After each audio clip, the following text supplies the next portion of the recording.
Bonjour et bienvenue sur JARChive, le podcast où l'on parle des choses intéressantes. Croissant. Ici on entend son ton. How did that one slide down your ear gullet? I hate that. What's wrong with... Slide down your ear goulet. I sound like that fucking... Ear goulet, my friend. That fucking guy. I'm Luc Besson, your favorite director of Lucy. I'm, how you say, Daredevil. I am... I love the French, the France. I hate the French. I've never been. You've never been to France? I've never even stepped foot in France. Keep it that way, it's shithole. That's rich coming from where we're from, brother. Swindon? New York. Bonjour, Princess Amidala. Come this way to see Jar Jar Binks.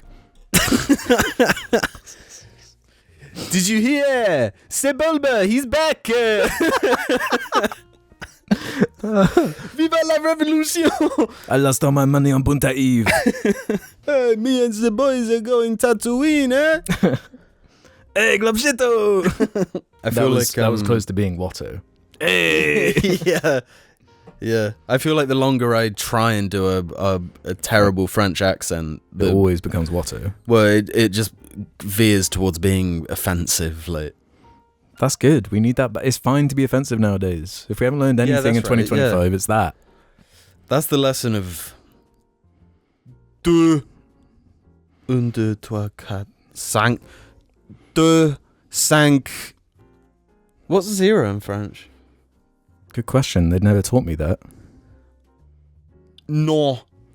A, B, C, D, E, F, G, H, I, J, K, L, M, N. 1, 2, 3, 4, 5, 6. 18, 19. 9. I have 10. Should we watch some French SpongeBob? Yeah. Je m'appelle SpongeBob. He would do it more like in his nose. Kind of that sort of thing. You know? Billy, you're getting a bit too warm. What do you think, what do you think Watto would say to Little Annie on Christmas Eve? Little Annie? What do you want in your stocking, Little Annie? I want to visit every star in the galaxy. You want a new pod racer to make me some money? I want freedom, sir.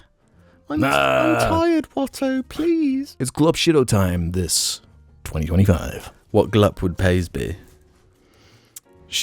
Paisley has the vibe of, you know, on the Jedi Council, there's that one, like, with a really long neck, like, he looks like a pin. He's like a circular head with a really long neck. Yeah. He looks like the Toad from Master of Disguise. I'm just a turtle. The fuck are you talking about? Search Master of Disguise turtle. What is Master of Disguise? It's a fucking goated film. The Master of Disguise? Yeah. Turtle? Yeah. Turtle Club. There he is. Oh, this. Yeah. I'm just a turtle. Isn't there like a video of that guy reacting to the the news of 9/11 while he's in that outfit? Is there actually? Yeah. No, I'm not making this up. Yeah. Was it Dana? He or hit Dana the second tower? Confirms viral story about observing moment of silence for 9/11 while dressed as Turtle Man. Wow. That makes the whole movie fucking worth it for that any day. That's wild. Good afternoon, morning, evening, or night, ladies and gentlemen, and welcome to Bocast. You are Wookiee Bowcaster, season 6, episode 8. I'm Alex, joined by Jim. Hello. And this episode/episodes is a little bit different than what we normally do. We kind of do a year roundup, rounding off, catch up, thinking of. And future predictions too. Yeah, that's a good idea. We can chuck some future predictions in. Yeah. So the way we're going to do this, right? Do a brief little housekeeping with some of the stuff of the Jar Media group chat, which is a perk of the Jar Media Patreon, which before we get too deep, I'll shout out here. That makes the audio version of the show possible. You get the raw unfiltered MP3 over there, ad-free, every goddamn week. Add it to your streaming service of choice. No, not streaming service, your podcast host. I don't understand the streaming world we're in anymore, brother. Is it? It's still stream. Like, it's like it seems like the wrong terminology. Yeah. You would say, I guess, podcast host of choice. That's not all there. You get your patron names read out on the first or second week of each month. A little humiliation ritual. But that's not all. Jar After Hours, supplementary show every week as well, with a little caveat for whatever's going on, which I'll explain shortly. But all sorts you can find on there. Last week we did Trying to Read Squidward's Sewer Slide. We're in a bit of a creepypasta kick. I actually made the Sonic.exe reading live for everybody. Wow, that's just part generous. one. Merry Christmas. That was a little present for those. Deck the halls of Sonic and Tails, Knuckles, Shadow, and Kefka laugh. yeah, that's cool. There's all sorts going on over there. We watched the Donkey Kong Country show from '97. Went through Matt Wash's weird superhero opinions, the Neo robot reactions, and a various bunch of chances. Argy's chance, Paisley's chance. Well, Billy doesn't have a chance yet. She's got Billy, Jill, and Meal though, right? Yeah. Meal devours Bickies and Jill. That's what you want to search for if you want to find that one on the Jar Media Patreon. Just look over there and have a look at the Big ass. The big growing playlist. Jar Media group chat as well. Hop in there. It is a group chat. Doesn't need very much explaining. And I've got 3 I've plucked from there as a jumping off point to get into this round off episode, which we're basically gonna record a big chunk, split it in half at a place that makes sense for the Christmas holidays, or just totally random. Yeah, we're going to random number generator. There's a certain level of formatting that we do, but whatever. Effort, we'll do it live type thing. So we've got 4 categories. Moments. F-word. Yeah, the F words of the year. But moments, movies, TV and music and games. That's 5 actually. That was very silly of me, and you just scared Paisley. Sorry, baby. So I think in this first half, we're going to do moments, and we didn't actually decide. Should we do movies? Yes. Moments and movies. Yes. The M's. Then, on the following episode, TV, music, and games. Yeah, that makes sense. So, we normally have the Jar After Hours supplementing, but because of mostly time constraints, we don't have the usual freedom we do this time of year. So we thought, when this episode goes live, the Jar After Hours for that week will be the second half of the wrap up of the year. So if you're a patron, you can get that early access basically, and for everyone else, it'll go live as normal. But we will be, I guess, away and doing all Christmas activities, and this always changes depending on like where Christmas Day lands in the week normally. Yeah, because we've had JARChive go up on Christmas Day, right? Yeah, well, we don't really do Cringemas anymore. That was like what would always go up on Christmas Day, whether or not it was on a Monday or not. Oh, okay, yeah. So yeah, I think that's how it's going to work. So there'll be maybe one Jar After Hours deficit before we go into the new year and things return to normal. I got to say, I'm pretty proud of our schedule. We've been really consistent with the Jar After Hours. I think they've been good. There's all sorts of fun. I like the variety of it, I think. Yeah, me too. Something wacky and different. So I guess we should just hop into it, right? Let's rev our engines on the motor quads. Let's start top level. Was 2025 a good year? No. I was going to break that into good year as one of them and good year for you, ? Does that make sense to separate it, or is there only one? Do you know what I want to say? What's that? There's good things that happen in bad years. That's philosophical. Yeah. Cringe, base, or tough? Oh. Like the year of 2025. Yeah. I guess cringe. It has been. If I had to choose one of those three. Yeah, it has been a cringe year. For me, it's like an objectively cringe year. Yeah. But I've had worse years. For sure. You know what I mean? Yeah. Like, it's been, as far as the years I've been collecting are concerned, there have been worse, and they've definitely been better. Yeah. But it's So are you sitting in bad year, good for you? neutral for me. Bad year, neutral for me. Hey, stop going for Bill. She charging Billy. Yeah. Yeah. They go neutral tit for tat. neutral for you. Yeah. Yeah, but it's funny when Billy hits Pace. It's not funny the other way around. She never hits Pace for the record. I mean Billy. For those listening, that Paisley's like locked in on Billy, who's under the desk and is kind of like trying to play with her. Billy's not having any of it. She's not into it. So Paisley might get smacked, hopefully on camera. That would be funny. So yeah, let's do like a word association game. 2025. Cringe. Yeah. Okay. That was the only word I wanted. Yeah, let me do one for you. Sure. 2025. Poo. No, we. That will be coming up shortly, actually. Yeah. Because the way I wanted to break down moments, right? We've got our moments. Yes. Like jar moments.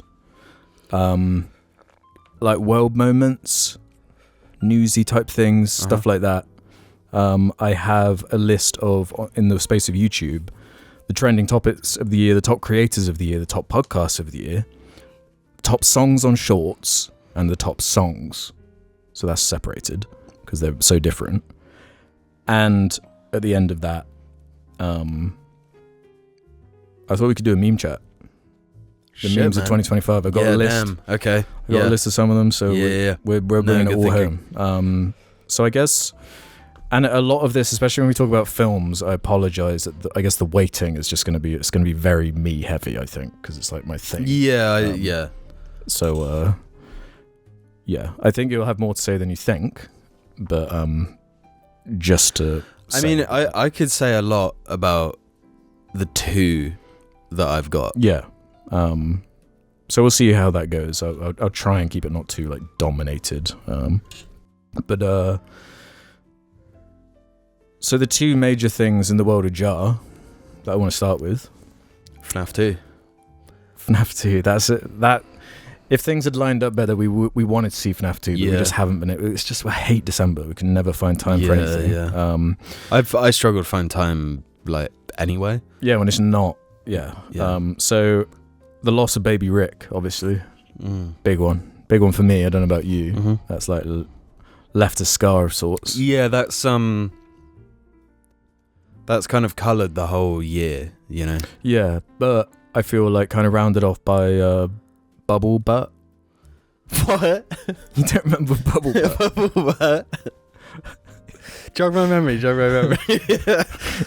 When I was running the bath, I noticed that the bubbles made it look exactly like a bubble butt. So that kind I forgot about that. Yeah, because I had that picture on my Google Drive, and I was like sorting some stuff on my drive, and I was like, "What is that a picture of?" Enhance. It all came flooding back. That's if you want the Jar episode with Bubble Butt. It's Bubble Ut is the name of the episode. Bubble UTT. Because butt would be like censored. Yeah, it would be like flagged. So it's Bubble Ut. You can be a straight up like fascist, but you can't have a butt. Yeah. So I think that kind of evens that out with maybe the best Jar experiment ever. Redacted month. Yeah. Yeah, that's obviously the furthest to jokes ever gone, I would say, on the channel. Yeah, probably. I feel like the EC was kind of like a prototype, kind of like playing a similar playground, but never manifested, and is kind of an ARG of sorts, actually. That wasn't ARG. That was the intent, anyway. But no, Redacted Month. A, I'm proud of it.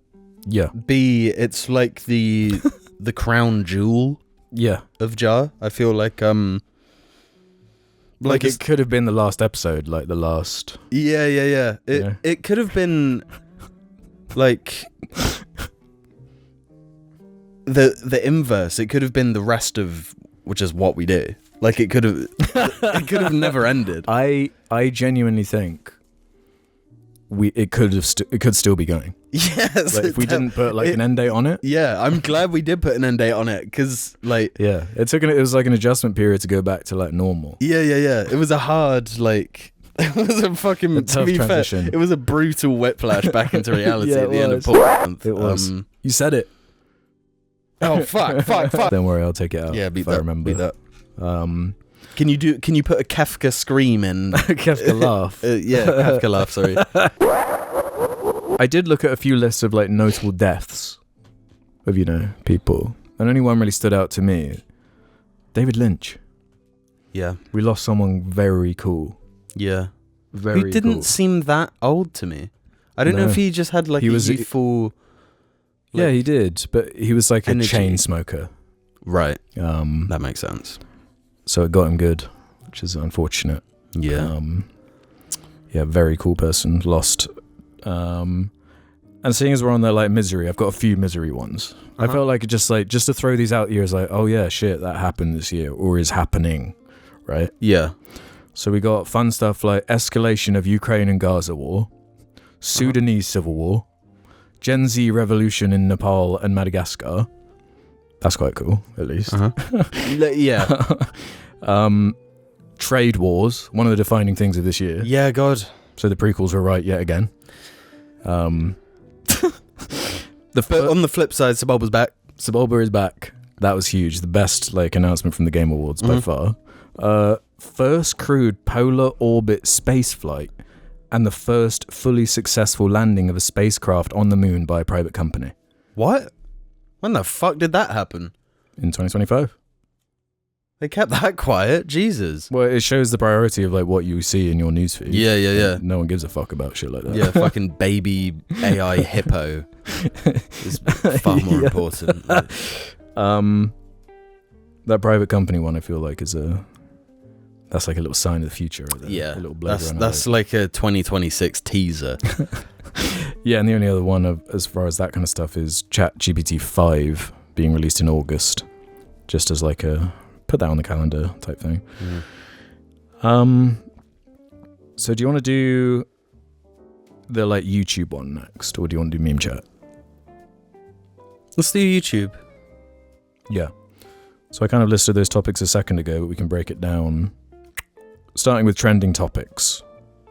I think it's 1, 2, 3, 4, 5, 6, 7, 8, 9, 10. Yeah, these are all like 10. The top 10 trending topics on YouTube for 2025. I want to see what you can guess and what I need to fill in. Some of them are like obvious, some you won't know. What do you think? Trending topics 2025 on YouTube specifically. What comes to your mind?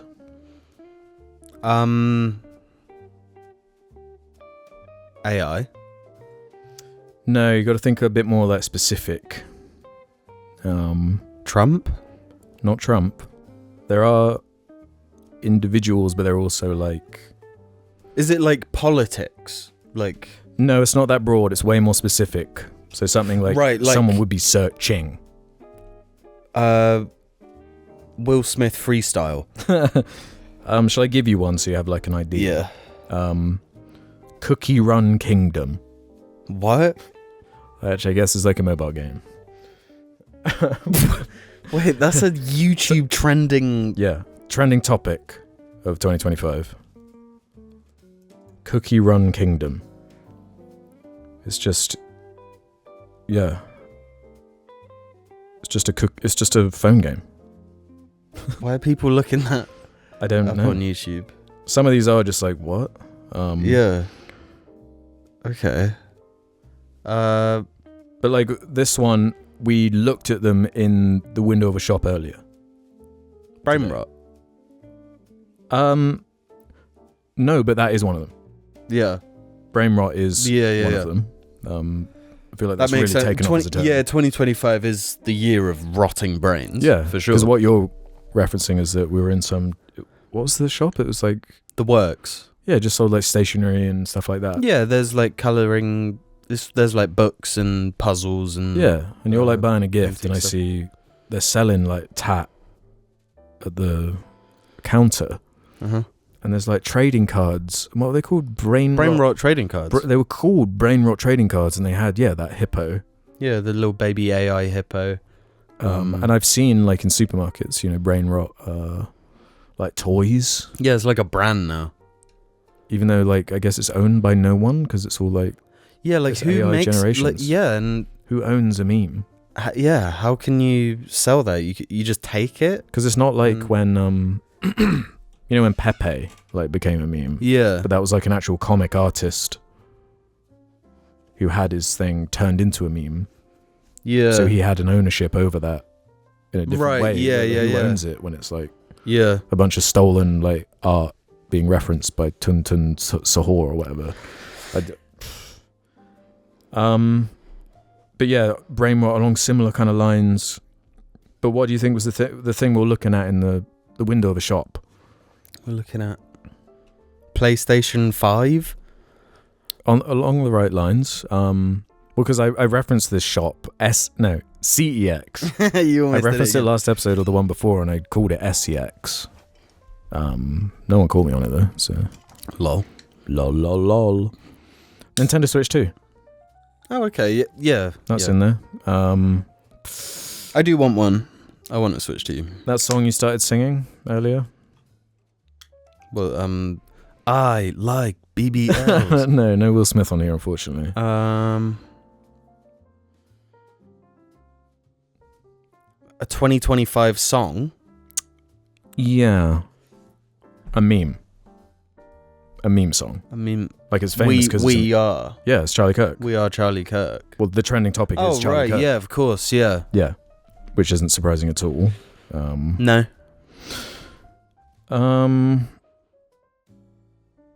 This one you'll never get because it's like, what? User-generated Roblox experiences grow a garden, Dandy's world, forsake and steal a brain rot. That's like a string of... I don't know what that means. That's a trending... That was like one of 2025's most... Yeah. I don't get Roblox because they run it at like insane loss, but it has like every child plays it. Did you hear about like in Venezuela because they post World War One hyperinflation Germany themselves, so their currency became worthless. The most profitable job in the country was like farming Robux.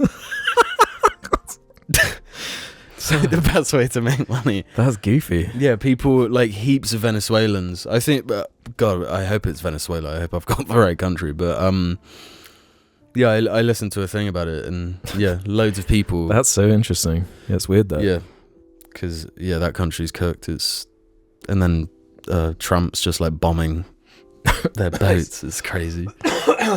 Squid Game is on there. Mm-hmm. K-pop Demon Hunters. Oh, fuck off. Labubu. Right, yeah. And the only two others that you would never guess, I don't think. Blue Lock. Do you know what that is? No. And Cat's Eye. Katsi. I don't know if that's who that is or what. Which moves us into top creators, which I think you'll know. KSI. You'll know 1, Mr. 2, Beast. 3, 4 of them, I think, out of 10. You said Mr. Beast. Yep, That was number 1, obviously. Are the Paul brothers on there? No. Some of them are like, I don't know where they're popular. So like Kai Cenat. No. Along the right lines. I Show Speed. Speed is on A's 3. Oh wow. Yeah. I do tend to see like Speed a bit more. As far as, like, clips and especially now. And he's doing all the like races and stuff. Like Anyway, is that like kids bop shit on there? Nah. Do you remember it was briefly the number 1? Yeah, I know what you mean. Like That's not on there. not on here. Wow. That was top creators. Small Cat. No. One is something that was in trending topics. is also a top creator. Charlie Kirk? Yeah. Really? 6, yeah. Wow. Uh-huh. The only other one you would know is maybe the Outdoor Boys. You don't know them? No. Wow, yeah. Okay. I only recently got into them a little bit as it's revealed that he's like a Mormon lawyer or something weird. I'd be surprised if you hadn't seen one of the shorts of the Outdoor Boys. Is It's like a middle-aged dude with glasses and he goes just out survives. Yeah, in like minus 50 Yeah. degrees. I've seen shorts of him, yeah. Yeah. Okay. He like yeah. popped off. That's that's confusing that he's called the Outdoor Boys. Well, I guess he's got he takes his sons like sometimes. little kids. Yeah, so I but think most of the time he's by himself. From what I yeah. Like, good content. really good videos. Like Yeah. I've watched a bunch of them after I saw a couple shorts. I'm like, this is really interesting. He's a handy man. Now this one's interesting. Top podcasts on YouTube. This is blackpilling shit. Who do you think number 1 is? Candace Owens. No, she's actually not on the YouTube list. Oh, really? Yeah. Nice one, YouTube. Joe Rogan, is he? Yeah, on? he's number 1. Yeah. Followed by a Joe Rogan adjacent person I know you don't like. Lex Friedman. No. Is he on Think there? comedian. One of the few left. Theo Von? No, it's kind of a trick question because it's Kill Tony, which I feels thought like a that was bit on loose Netflix. calling it a Yeah, it's not a podcast. podcast. It's like a comedy show. Is it on Netflix? I've only seen like one on YouTube. They had one on Netflix, I think. Right. Yeah, I don't know. And I don't think you would know any of the other ones. Really? Maybe one, which we were talking about in the car earlier.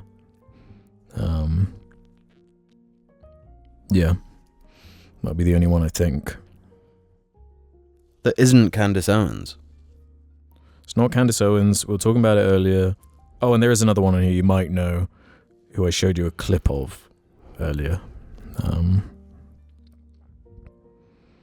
Otherwise, I think you're going to struggle. I'm struggling with the ones I'm meant to know. Diary of a CEO. Oh, right. He's on there. And this past weekend with Theo Von. So, Theo Von, I got that one. Yeah, no, I missed that one. I should have given you it earlier. But random ones like Smosh reads Reddit stories. That's one of them. Right. That's the thing. Sean Ryan Show. Don't know. 48 Hours. Don't know. The Midas Touch podcast. I've heard of that, but I don't know what it is. Yeah, that rings a bell. Rotten Mango. And Good Mythical Morning. So I don't know what the fuck is going on there. And at number 4 was Jar Media. Nice. So, and number 1, 2026. Hamdalillah, let's fucking go. So we got top songs on shorts or top songs first, because they're completely different. Wait, what? Like top songs used in YouTube shorts Blue shirt guy. and top songs. Dun dun dun dun dun. He's not on there. dun, dun. That goes to show like it's all about the algorithm. Yeah. You know, because to me, like that's the song of 2025. Yeah. Assumptions by Sam. Is it Gentry? Would you feel the same? No, I'm not sure if you could guess any of these, but you probably know. The Rat Pack one. With the Rat Pack. Rah! That one. I don't think so. Unless it's called... Is it called Rat Pack? I don't know. I don't know. I guess Dochi Anxiety is one of them, yep. obviously. Billie Eilish Ocean Eyes is one of them. Yeah. Black Eyed Peas is on here.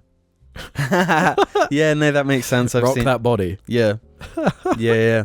This like half of the year has been full of Rock That Body. Rock that body. Come on, rock that body. Forrest Frank, Your Way's Better. I didn't know that. ATLXS, Paso Bem Solto Slowed. So some TikTok song, I guess. Connie Francis, Pretty Little Baby. I fucking hate that song. How does it go? Pretty little baby. I don't think I know that one. It's so fucking annoying. No, you're getting pissed off. yeah. Oh, that one. Yeah. No, I know the song. Yeah. Oh, right. No, I have seen a short with that in. I just didn't know what the song was called. It really fucking scratches you my off. brain in the worst way. Joyful Chess. Huh? Skrilla Doot Doot. That's the 6-7 song. That's where it came from. Soda Pop. K-pop Demon Hunters. Can I just say this now? Oh, yeah, fucking whatever. Let me say this now. In like 5 years, when 6-7 is long dead, that shit's coming back big time in my life. Like 5 years later? Yeah. Like in 2030, I'm going to be 6-7ing all the time. Because I think, I don't know, that might be dead by like 2026, like January. Like, yeah, I mean, it's kind of dead now. Yeah. Like it's cringe to do it now, but I still like dropping the odd like 21. I love that shit. Like, there's like a timing to it where it's like there's a space where if you reference it, it's like funny again, or like ironically funny, or I don't know. Yeah, it's all cannibalistic and yeah. What are those? Yeah. Damn, Daniel. Like those are only starting to become funny to me now. You know, Yeah. like that's how long it's taken. But the last one off this was Giandro feat Ola Wav, Confess Your Love. Oh shit. Okay. Nice. You know that one? No. Yeah, I don't know. But that's completely different. There's only one song that crosses over for top songs, which I guess is just songs people are searching out to listen to. I'll save you some stress by removing 4 of them at once. All from K-pop Demon Hunters. Wow. Golden, Soda Pop, Your Idol, and How It's Done. I kind of hate when like it feels like K-pop Demon Hunters. We were like told, right, this is the popular thing, and then it just is. You know what I mean? Like Yeah. it was all over like radio stations and shit. It's like- everywhere. Yeah, I didn't like the film myself, but I guess I can mention that later. There are 2 Kendrick songs on here. It's TV Off. TV Off went like crazy viral this year. Yeah. All the memes and everything. Luther? Those are the 2. Luther is a fucking good ass song. Yeah, it's an amazing song. So that's 4, 5, 6. The next 2, both have Bruno Mars in. The Lady Gaga one. Yeah, Die With a Smile Yeah. was number 1. Really? The other one's Rose, Bruno Mars, APT. Yeah, I was gonna say apata. That song really fucking annoys me because the pre-chorus fucking rocks. I don't think I've ever heard it. The pre-chorus it goes hard, but then the chorus is just apata. Like Aperture. APT apartment. Oh, like Meet me at the apata. Right. Does he do the chorus? Yeah. No, Billy, no, I've got the laptop. But like that's the thing, you've got one of like a generational singer. Like his voice is immaculate, and for the chorus you've got him featuring on, you have him going apata. Like anyone, fucking like a bad singer could do that, you know. But like I say, the pre-chorus fucking rocks. Okay. Don't you want me like I want you, baby? And what is left? Victor Valverde, Junior Torres, El Mayor de los Ranas. Okay, don't know that one. Alex Warren, Ordinary is the only other one. So, cool. That's pissed me off. There's just a whole other world out there, you know. I have no clue what's going on. So now time for meme chat. It's time for fucking meme chat. Bring it out. Get your shovels and unbury the dead. Whip out meme chat for 2025. We already mentioned that fucking Skrilla song. 6-7 is a. Should we CBT them? How do you want to do this? I'll give 6-7 based. I give it cringe. It sucks. It feels like we've been there before. You know? When? Like an anti-humor joke that means nothing. That like just saying it is. Nah, it's cool. I like it. Okay. I like this as well. The ham bit. The ham bit is what sells it. Yeah. No, I guess a cringe. Chicken jockey. Tough. Chicken jockey. I think chicken. No, actually. Chicken jockey's based. No, I'm going cringe, actually. Why? Because I genuinely do feel for the cinema workers. That shit wasn't funny. Yeah. Like, True. lose your mind and, like, jump up and scream and stuff, but don't, like, actually Bring be chickens vandals. in. Yeah. Yeah, it's like, crazy. you're, like, Crazy work. rein it in. Yeah. Or if you're going to do that, you clean it up. Yeah. That's one where the ironic enjoyment in IP slop. Like, it's just like, fuck. Did that movie do well? Incredibly well. Domestically, it's still not been beaten by anything. And it never will. So that's cool. Man. Dochi anxiety. That is one of them. What? Yeah, I guess it is a Yeah. meme, yeah. Anxiety. Cringe. Yeah. I don't really have anything against her. I just find that to be a That's the boring thing. ass Like, song. she popped up, like, her career fucking exploded, and she was really cool, I thought. Really cool, and then that song comes out. It's everywhere. But it's extra frustrating with having this nostalgia of when that song came out, and it was fucking everywhere as well. The original, like... Yeah, the original. Yeah. Which is a good-ass song. Yeah, it's a really good song, but which makes it more annoying when it's like, you haven't really changed this song. You kind of just taken, like, the same chorus. Like, it's the same fucking... It's so weird. But it doesn't, like... It doesn't feel reinvented or reinvigorated. No, but also it's not catchy. No. And the kind of... what's the term when, like, something is, like, empty calories? Yummy? No, easy to say, but, like, doesn't have much depth. Platitude. It feels like a platitude way of talking about the concept of anxiety. Yes. It doesn't feel sincere. Yeah, I see. For me, what I often seek out with music is, like, the capturing of a feeling. Yeah. You know, so if a song is about anxiety, you want it to, like, feel... Yeah, that's a good like, point. you can use the production to, like, sonically emulate the feeling.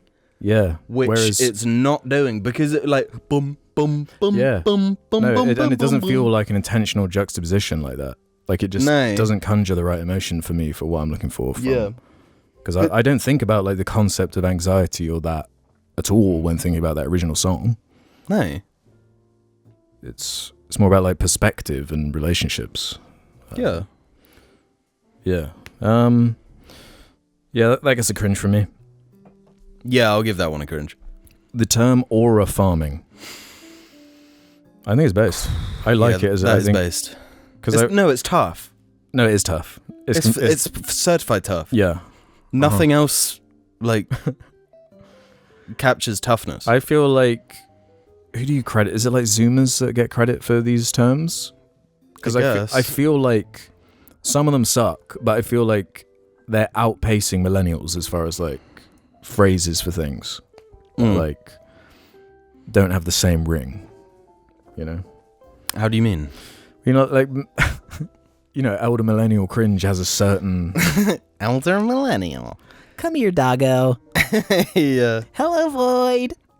You're my favorite Void. You know what I'm saying? Taylor Swift. Whereas, like, saying Billy's aura farming is funny. Yes. For now. For now. Maybe it'll become cringe. But it's two funny words to put together as well. Like, aura is kind of funny anyway. I do like And, like, farming it. I've noticed like gamer lingo has become way more normalized. Yeah. Because, like, farming, Yeah, true. That is... that feels more like gamer. You know, you farm for, like, you're farming resources. XP. Yeah, or farming, like, green titanite shards, you know? Yeah. Like, so yeah, I is think true, aura yeah. farming's fucking great. Yeah, that's tough. We got our first slur for robots. Yes. Clanker. Yep. Obviously a Star Wars prequels reference. Apparently that was a thing before the Star Wars prequels. Really? Well, it's it was Clone Wars specifically the Clone Wars TV show, yeah, I think. Yeah, it was. But it was, I think, like the etymology of clanker originates before Star Wars. Yeah, I'm pretty sure it meant a bundle of sticks. Yeah, the Mary Queen of Scots used to burn the fucking wooden robots on. That wooden robot from Futurama that dies if it doesn't get the water. What do you give Clanker? Cringe. It's got to be cringe because you got to protect the future for when they're scanning. Yeah. Dark woke. I actually like this term. I'm not familiar. You've not heard it? No. I wonder if I have like an example I could give you. I just don't have my finger on the pulse like I once did with memes. Yeah, you're ahead of it before. Yeah. No, I used to be right in the meme chat fucking... I actually don't know how to explain it. It's a social media phenomenon political messaging strategy that emerged in January 2025 following Trump's second inauguration. The term's use advocates for a shift in progressive political communication tactics, pushing for more aggressive, direct, and politically incorrect approaches in responding to conservative media strategies. So kind of like the Charlie Kirk memes are like dark woke. I guess. I don't know. They feel almost... I'm sure some of them are like made by dark wokies, but they also feel Joker, like just apathy, chaos. Like we just want to... So what would constitute dark woke? I've only seen it in terms of like just specific memes referencing something really specific. Like, I don't know. You've gone dark woke. Am I dark woke? You've probably made dark woke jokes before. That was one I'd have to think about more. Billy's dark woke. It can be based though. It can be funny. Italian brain rot. Cringe. That's a big 2025 That's one. cringe. Yeah, it is cringe. But I do like the name Tun. Yeah, I like that. That one stands out to me. To her or whatever. Jet 2 holidays. Weird how that one like stuck. Yeah. My first exposure to the Jet 2 holiday one was Bottom G doing like a Jet 2 holiday thing. Oh. Yeah, it's pretty cringy, but that kind of feels like the intention. And is it just a British one? I think it might have gone beyond. Really? I think, yeah, because it's such a weird... I don't know, it's just a weird, like, advert. I don't know. Memes are so, like, esoteric at this point. Like, I don't know how to even deconstruct some of them. It kind of feels like... It's kind of anti-humor. Yeah, just... should I answer? So just for those listening, we just had this insane phone call for, like, just 5 minutes. So we just got to readjust. Yeah, Jet 2 Holidays, what did you give that? I liked it. I'll give it based. If I didn't, if I might have already given it cringe. It's a soft based. Yeah. But I feel like the reason it resonated is because like every British person has like that sound. Yeah. You know with the music, with the like yeah. You've experienced it. So we've all had this shared experience. So it's based because it is real, you know? Yeah. 2 more. Labubu. Cringe. Yes, cringe. Mad cringe. Although I kind of like the combined meme of saying, I want a Labubu, my matcha latte, my Dubai chocolate, and my morning rave. The combination. Morning rave? Yeah. I've not heard of that one. Apparently, like that's the combo of memes where like... Okay. I don't know what a morning rave is. Like, I guess that's something people do. Right? Maybe they do that in like California or something. I don't know. I don't know what they're getting up to over there. And the last one, the We Are Charlie Kirk song, which is fucking everywhere. Yeah, like fucking kids sing it like in playgrounds and shit. That's a crazy one. Yeah. I don't know if you... Let's not rank that one. Why? Well, you can if you want. It's kind of tough. Like, You think it has the same... it's got aura. It has the same aura as the Snyder song. Yes. Which is tough. Just one smack. Yeah. So we carry the fucking flame on that one. So is there anything as far as moments or memes or whatever that are popping into your head before we move into movies? Or I have to say you covered them I feel like pretty those well. are the main. Yeah. There'll be some ones I'm missing, but so you ready for this? Yeah. It's movie time. Time for the movies of 2025. Nap time. Yeah, nap time for Jim. So I've got 65 films on here. I'm just gonna shoot through. Okay. Yeah. Okay. If you have something that you want to hear about it, or like something you want to say about it, feel free to jump in. Yeah. I'm gonna start at the bottom and go up. So your least favorite? Worst to best, you reckon? Oh, okay, cool. Yeah, or do you want to do best to worst? No, worst to best. Yeah. So I think, and this, just keep this list updates with every 2025 movie I see. So if you want to see if this maybe is out of date by the time I've seen a bunch more stuff, just keep an eye on my Letterboxd. It changes with that. But number 65 is the Minecraft movie. Wow. That's cold. I think the precedent it sets for Hollywood is like an atrocious one, an awful one. That's ice cold. People love that film. The best joke to come out of it was the joke of you pretending to review it as if you'd seen it and you hadn't even seen the fucking film, and the review was apt. As someone who's seen it, your review was on point.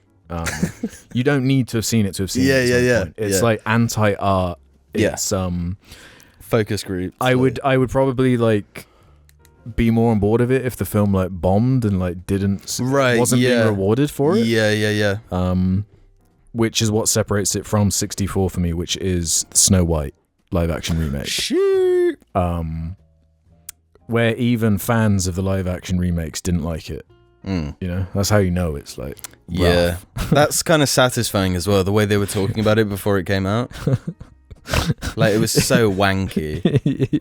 And that's like the only reason it's nearly equal with Minecraft, but the fact it was a bomb and like wasn't rewarded, because like the dwarves are so scary in that film, bro. Yeah. Like what they did with that, it's like horror shit. Like they accidentally made the best horror movie of the year. Really? It's like genuinely terrifying shit. That fucking awful film. So I'm glad that bombed. And directed by Mark Webb, who did the Amazing Spider-Man movies. No way. Yeah. What a loser. 63, The Strangers Chapter 2. It's just, I don't know, one of these home invasion bullshits. It was like fucking unwatchable. Oh, that's the original was like the bags on their heads. Yeah, from like 2010 or something. It was ages ago. Yeah, and that movie at the time was like criticized for being like a bit too real. Getting a bit too real here, so guys. I didn't even see The Strangers Chapter 2 Part 1 or whatever. I don't know what the fuck it's called even. There are parts? It's like a 3-part thing. What, 3 different films? So I just jumped in the middle of this trilogy. Right. Not that it mattered. It wasn't like hard to follow or anything. It was just that kind of horror where like you've got nothing right. You know, like nothing. The Twits at 62. A Netflix animated movie based on the Twits. But they like Americanized it.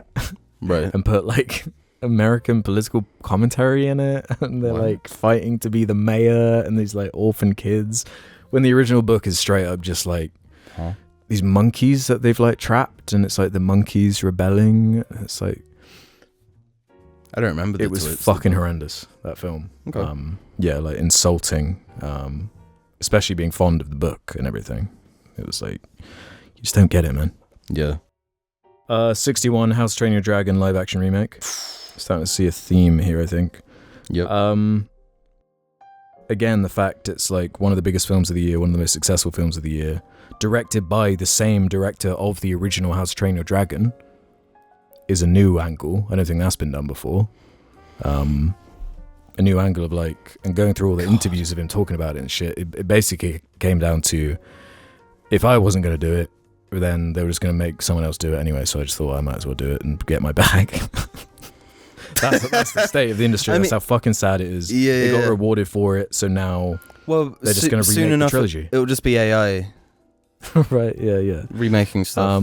I think about it like every day at this point, that Frank Zappa quote about nostalgia loops being shorter and shorter, and now we are at a point where, you know, we have a live action How to Train Your Dragon, keeping it the same things in the same space.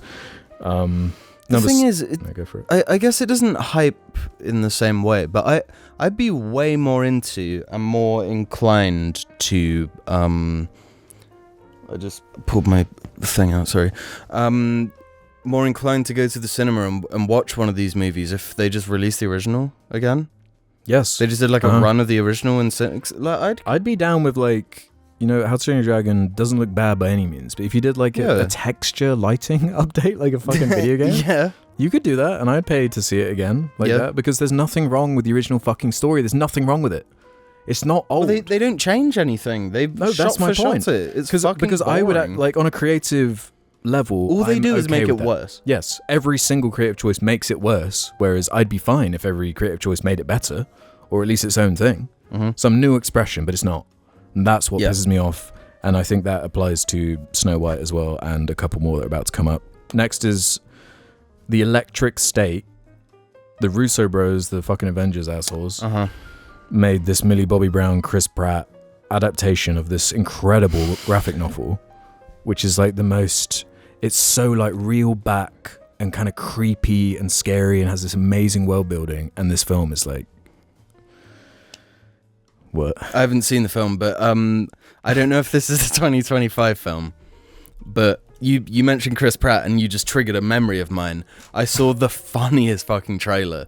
Oh, I saw the same one that's coming out next year. That the AI one. yeah. And he's gonna like prove it looks so fucking funny. It looks awesome. Yeah.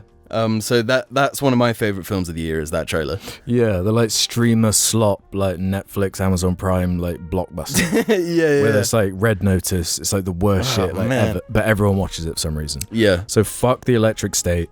A crime against like art, and especially as far as like adapting a story, and they make it about like. Is Electric State a book? Yeah, it's a graphic novel that I have. Right.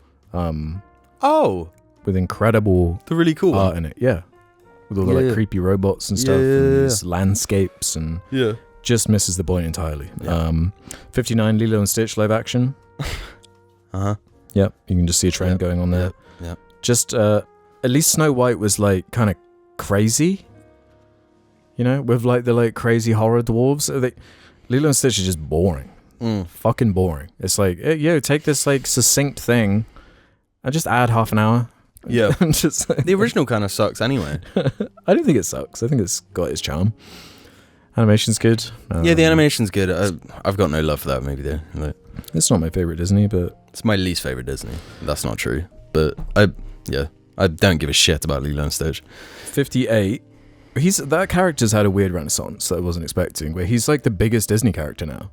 Like you see Stitch everywhere. Yeah, that's fucking true. everywhere. Every backpack, every like piece of jewelry or whatever, it has Stitch on it for whatever reason. Yeah. He's a Dibby. He's like Dibby Prime. He is it, yeah. 58 is The Unbreakable Boy, which was the story of this little boy. He's got like a bone disease, so he's got like really weak bones, and he's got like autism, and Zachary Levi's his dad, and it's this like really Christian ass film. It's kind of funny bad, kind of entertaining, but kind of insulting, and you can imagine just from the premise. 57 is Megan 2.0. 67? M3gan 2.0. You know, the horror movie with like the robot doll. Yeah. They decided to Avengers-ify Megan and make her a superhero. Yeah. It's not a horror movie anymore. It's like she's like I saw the trailers gliding through like canyons in like a squirrel suit. yeah, that's right. They do that in the trailer. I didn't understand. Like it bombed hard. Nobody saw it. Yeah, because they were like trying to make it a thing. Like They're trying to make it like a TikTok trend because the first one came out, had like the Megan TikTok dance, but it was a horror thing still. But they've, in the interviews for this film, they compare M. Thregan to Superman. And they say, we want this to be like Blumhouse's Superman. What? Well, yeah, exactly. Like, it makes no sense. Obviously, it's going to fucking bomb. They released it in like summer for some reason. Summer blockbuster. Like, just completely like out of tune with audiences. What does the term blockbuster mean? I don't know. I guess I've never thought about to bust the block. Oh, does it mean like people are queuing up round the block? Maybe. Is it something like that? I don't know. I'm a run the block. I'm a run the block. 56 is an animated film called Fixed, directed by Gendy Tartakovsky, who did like why am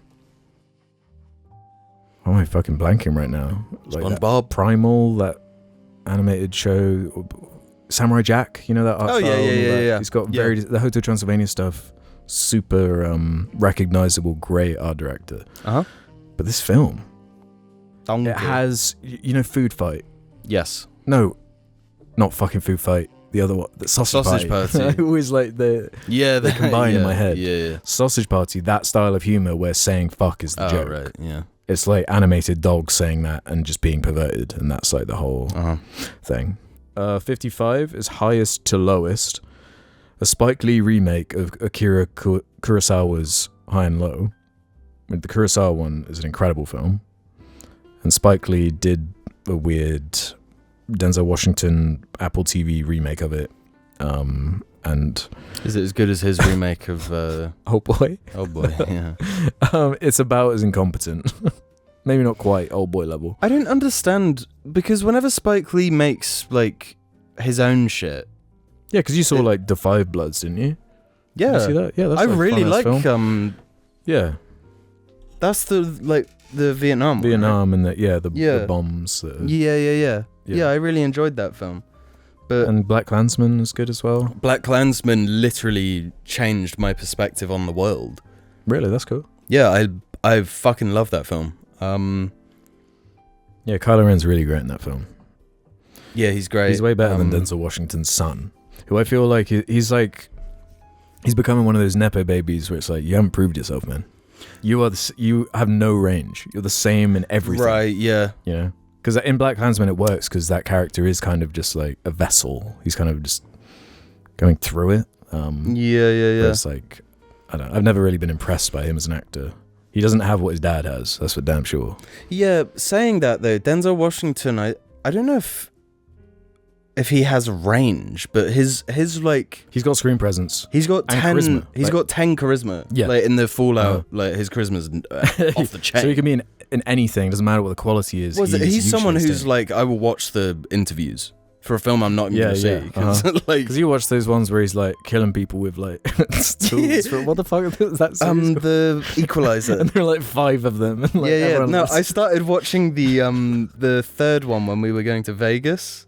Like, and I was on the what do you call it? The fucking medication. Meds, I was in like loads of pain. I had a wisdom tooth infection.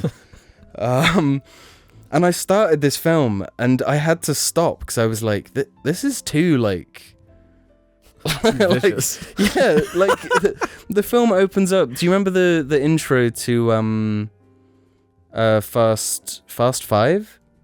Where it's like showing the damage. One. Yeah, it's showing the damage that Jason Statham had done to this hospital. Yeah, like, the music and it's like the equivalent to that. Like going through this villa in Europe. The destruction that's and already it's happened. Like everyone's already dead and stuff, and like people are fucking butchered. And it's like the most evil fucking heinous shit. And I was like, I'm supposed to be rooting for this guy? The first one's goated though. That's a great film. That's funny. He sets up like the hardware store. yeah. It's so good. It's like Home Alone, but like with more. yeah. Funny. It's so silly. Yeah, it's fun. A horror movie called Him. Mm-hmm. The American Football Player 1. Just a mess of a film. It was trying to be like interesting and stylish, but it was just kind of like, what the is it supposed to be A24 scary? Lite. I can't remember if it was A24, but A24 Lite. Peel was attached. Oh shit, yeah. Yeah. It had didn't it have the Scary Movie guy in it? Yes. Yeah. I'm blanking on his name right now. The one who's in fucking Requiem for a Dream. He's in Requiem for a Dream. Yeah, and he's really good in it. Really? 53 is Captain America: Brave New World. I saw this film. Piece of shit. I watched it on my phone. That's where it belongs. Yeah. It might have looked a bit better. It didn't. Really? It looked awful. I thought it was crazy. It was like, it wanted to be this spy political thriller, but it was too scared to be like a political thriller. It was like frightened to be what it is. Yeah. But it was like carrying itself like it was a Winter Soldier or something. It was obviously trying to be that. Yeah. That type of Captain America. And it doesn't work. There's no intrigue. Because like the mystery is like spoiled on the fucking poster. Yeah, it's how they sold the movie. Yeah.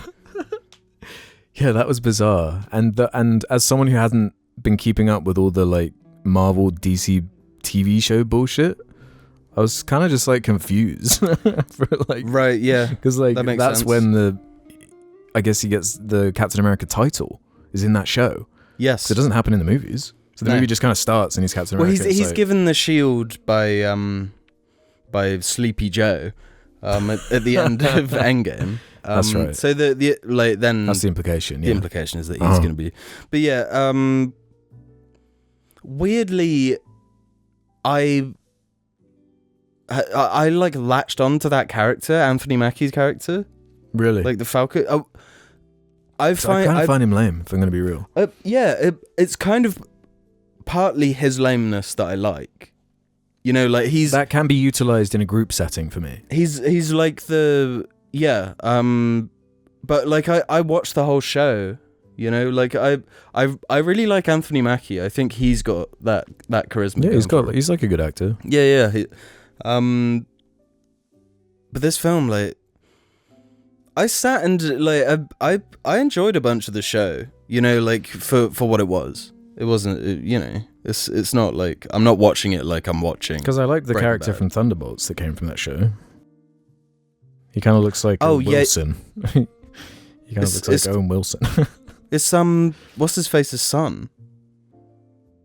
His dad is fucking Star-Lord's dad, Kurt Russell. He's Kurt Russell's son. Oh, really? Yes. Because there's another character in Thunderbolts who is the son of another famous actor. Yeah, they're all sons of famous actors. Yeah, they're all just all of them. I had a really fucking weird dream that Anthony Mackie... I had it... It was like a nightmare that I was in some mansion with a bunch of like actors and shit. And like they were in a room and had some rapport and were like sat down drinking and like smoking cigars, like talking. And then I went in the room and sat down in this group. And Anthony Mackie locked eyes with me. I was like, the fuck is this guy doing here? That's it. I feel like you've seen the future with that. Like that sounds like that's 2026. That's the because I was like, at first I was like sitting down, like trying to act like I belong there, like yeah. And then he locked eyes. Yeah, I just like look over and he's like staring me down, doing that Falcon stare. Yeah.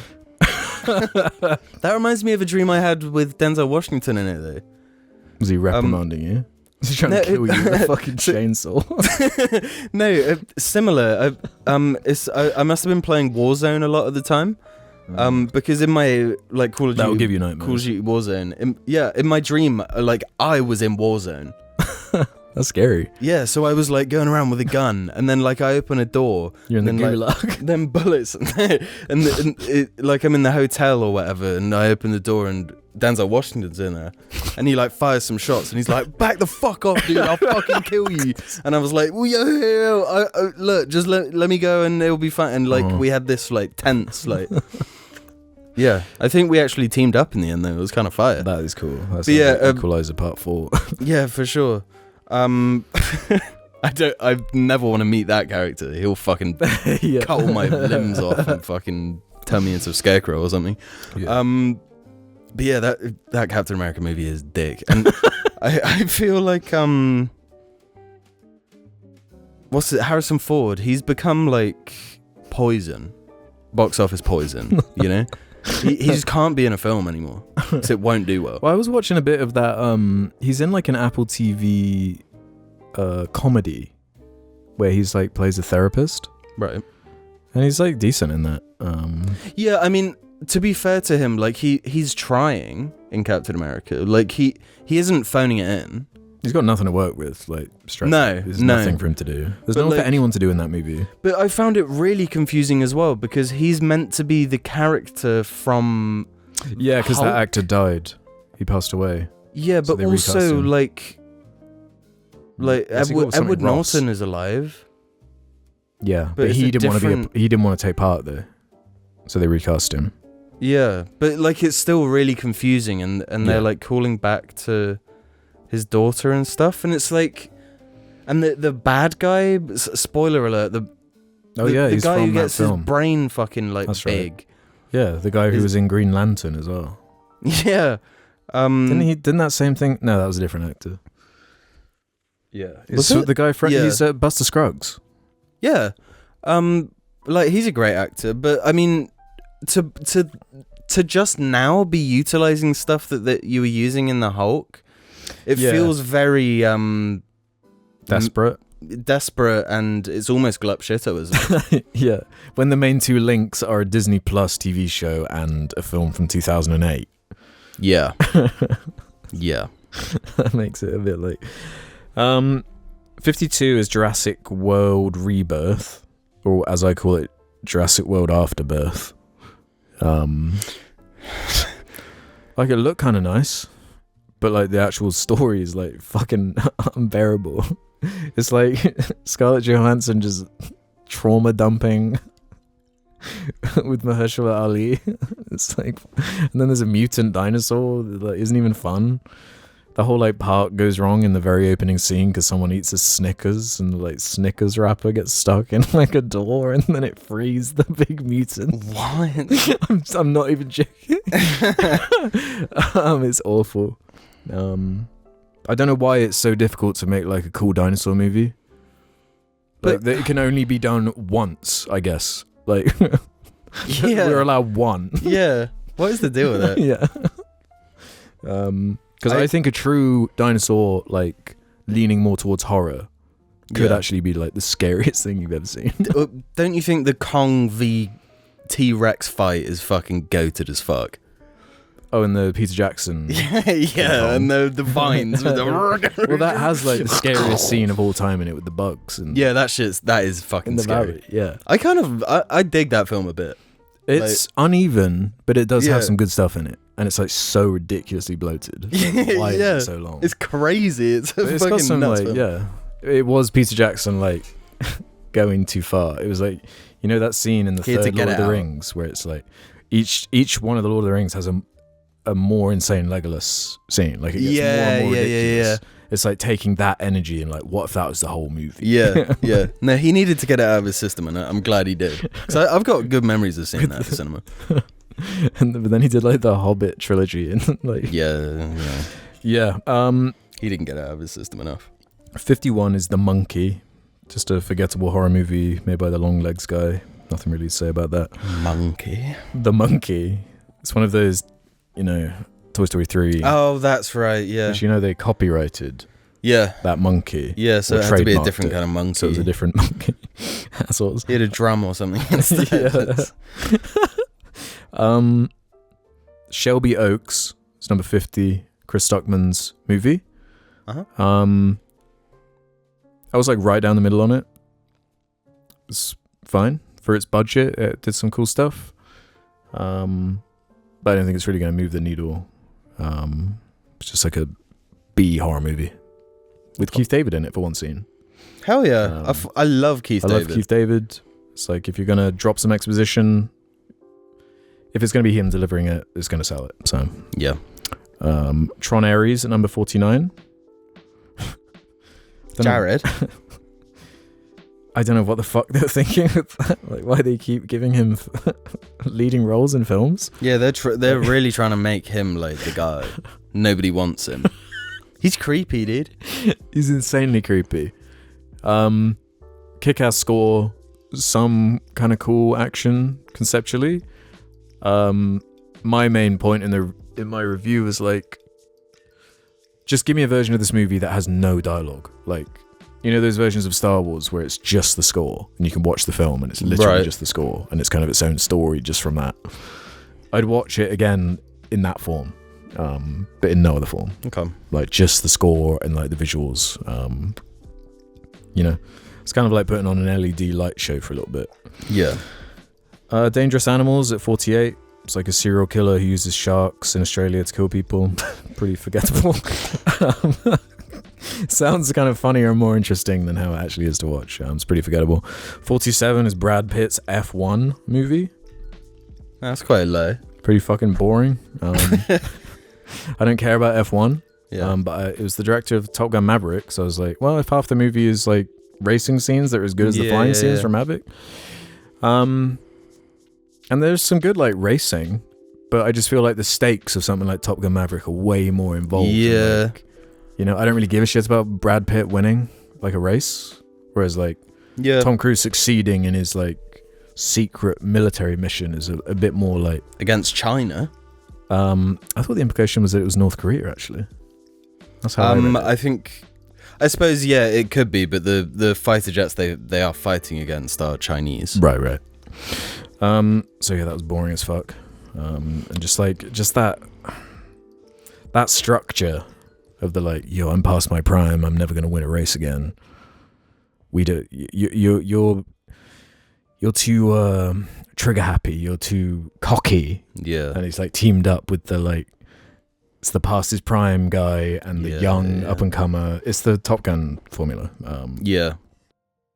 46 is K-pop Demon Hunters. Boring. I don't know. Go to. I want more from children's entertainment. 45 is a film no one's seen called Sovereign that has Nick Offerman in it. Didn't really go anywhere. I like the idea of like people being like radicalized and stuff, but didn't really do it for me. The biggest film of the year as far as box office, Na Jia 2 at 44, a Chinese animated film. Is it good? Fucking boring, man. Everyone's like jerking off this film and like saying it's the most hype thing they've ever seen. Well, it's Chinese. Well, I like that part about it. What does it look like? It looks like anime. No, I can't say that. It doesn't look like anime. I'm being flippant right now, okay? Guys, it looks kind of like anime. It felt so long. And I don't know, you can just see, I like the dragons, the look of them, but big, bloated, didn't really like the main character, and it had this undercurrent of this like gay romance, but they were too cowardly to commit for obvious reasons. Why? It's Chinese. We don't have the balls to release like an animated kids film that has a gay main character in the West, let alone in China. I thought there was a gay main character. What, in Elio, which is number 43, the Pixar movie. That was like the narrative that spread about it, that he was like a gay or non-binary or something, when it's just like not in the movie. It's just like one of those cultural things. It was woke. It was branded as woke, like Lightyear was for having the kiss that was, I guess, taken out in China. Yeah. But Elio, it's like Pixar's one this year. Another trash film. Not actually as bad as it looks. Really? It looks awful. It has like a chunk in the middle where it's like, maybe at one point there was like kind of a cool idea here. But just... where did it go wrong nothing. for Pixar? Cars 3? Cars 2. Cars 2's cool. Cars 2 is like pretty a spy cool. movie. It's a pretty cool spy It's spy like James adventure. Bond, right? I don't know. I think when they funded or started the company, they had this like 15 years of plans and ideas, like up to WALL-E or something. Right. So it was just this string of like incredible concepts, and they don't really have the concepts anymore. Yeah. It used to be like, oh, that's a cool concept that you just can sell in one sentence in an elevator pitch, but now it's like, so it's this kind of troubled kid who doesn't really fit in, and he like loves aliens, and he wants to be like abducted by aliens, and it turns out there's a whole society, and it's like too much. Yeah. And it doesn't have the... You see Wall-E, and it's like, bro, that's it. Robot at the end of the world. Robot apocalypse, Yeah. What about, what if the elements had their own society? That was worse than Elio. That film looked fucking awful. It had like an anti-hook where it's like, what is even like fun about this concept? Fire and water like fall in love, I guess, and they're not supposed to mix. Yeah, but they're mixing, dog. Oh, it's a bit spicy. 42 is the Black Phone 2. Oh shit!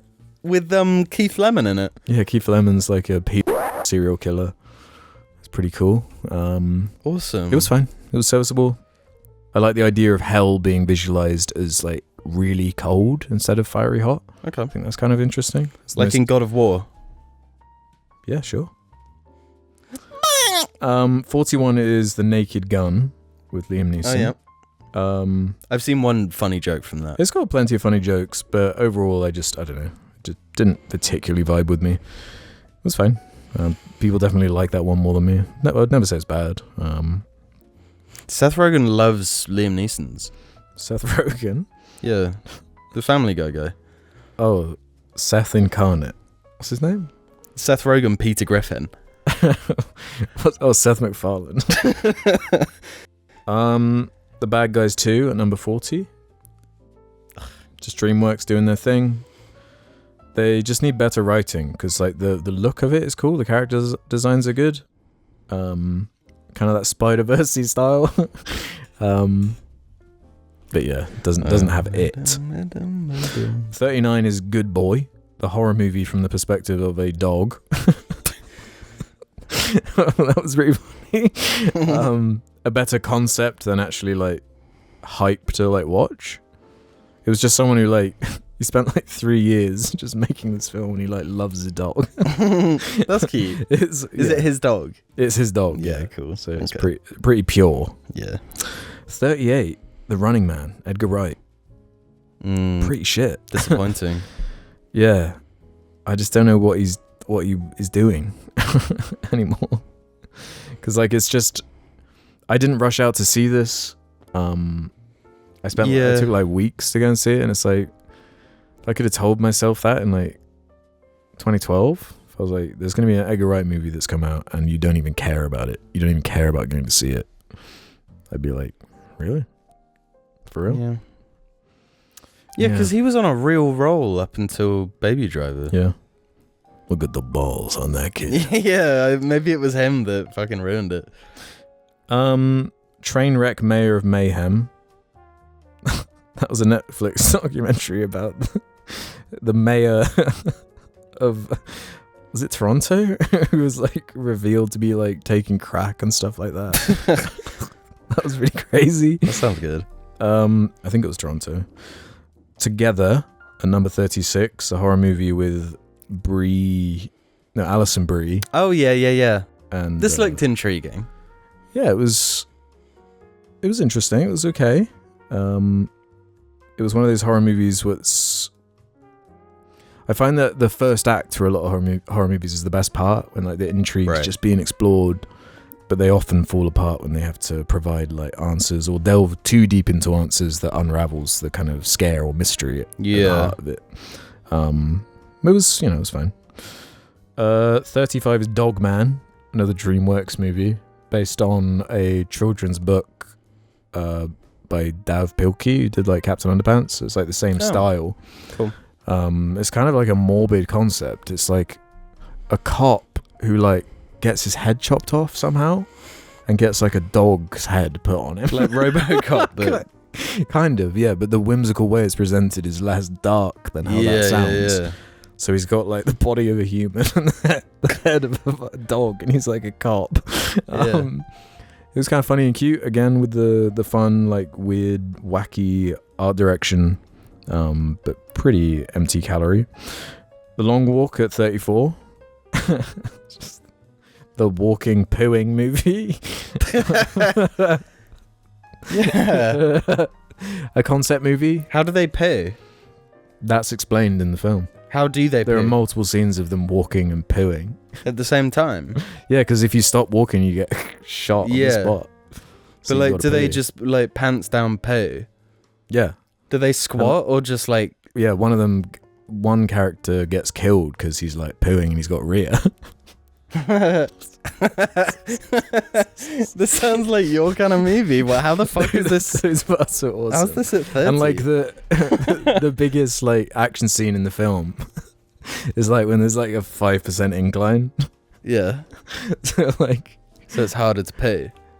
Well, like they're just walking, and like if you go too slow, you just get killed. Yeah. So you have to be walking a certain speed limit, and they get to a part where there's a slight incline. So it's like harder. Yeah. That was quite clever. But it doesn't know how to wrap itself up. Okay. Pretty corny. Companion at 33. Kind of like an Black Mirror-esque AI robotics comedy thing. It's kind of interesting. The less you know about that one going in, the better. 32 is Mission Impossible, The Final Reckoning. I saw that film. Which has actually soured on me the more time has passed. I can't actually imagine watching that film again. Really? That's my issue with it. Yeah, because I was thinking in the cinema, like, it's been over an hour and like nothing's fucking happened. Like they're just like talking about how high the stakes are for like an hour. Yeah. It's I could see myself more so like watching scenes from it. Yeah, I'd watch the plane scene again. But then I love the naked fight scene. That was pretty cool. Yeah. When it's cutting between that and like the gunfight in the snowy, like that shit's cool. It has its moments, but I can't escape the feeling of like I could just watch Fallout. Yes. Yeah. I could just watch Fallout. The action's better, it feels like the stakes are bigger, weirdly, even though they insist the stakes are like everything in Yeah, there's something about that pace. About just like always being on the back foot. Like it's so much more gripping. Yeah. And the crescendo of the action, like it keeps kind of getting better. Yeah. Instead of like, oh, that was like a moment, that was a... Yeah. And just too long. What is with the fucking bloat, man? Yeah. Why is it so long? And the like underwater bit is kind of fucking goofy as fuck. Yeah, they push it. Yeah.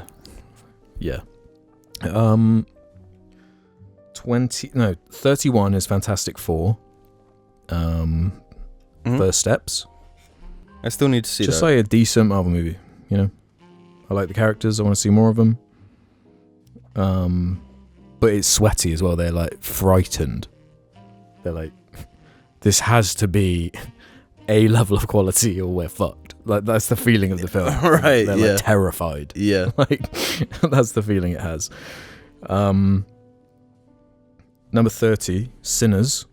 You heard anything about this movie? Yeah, I really want to see it.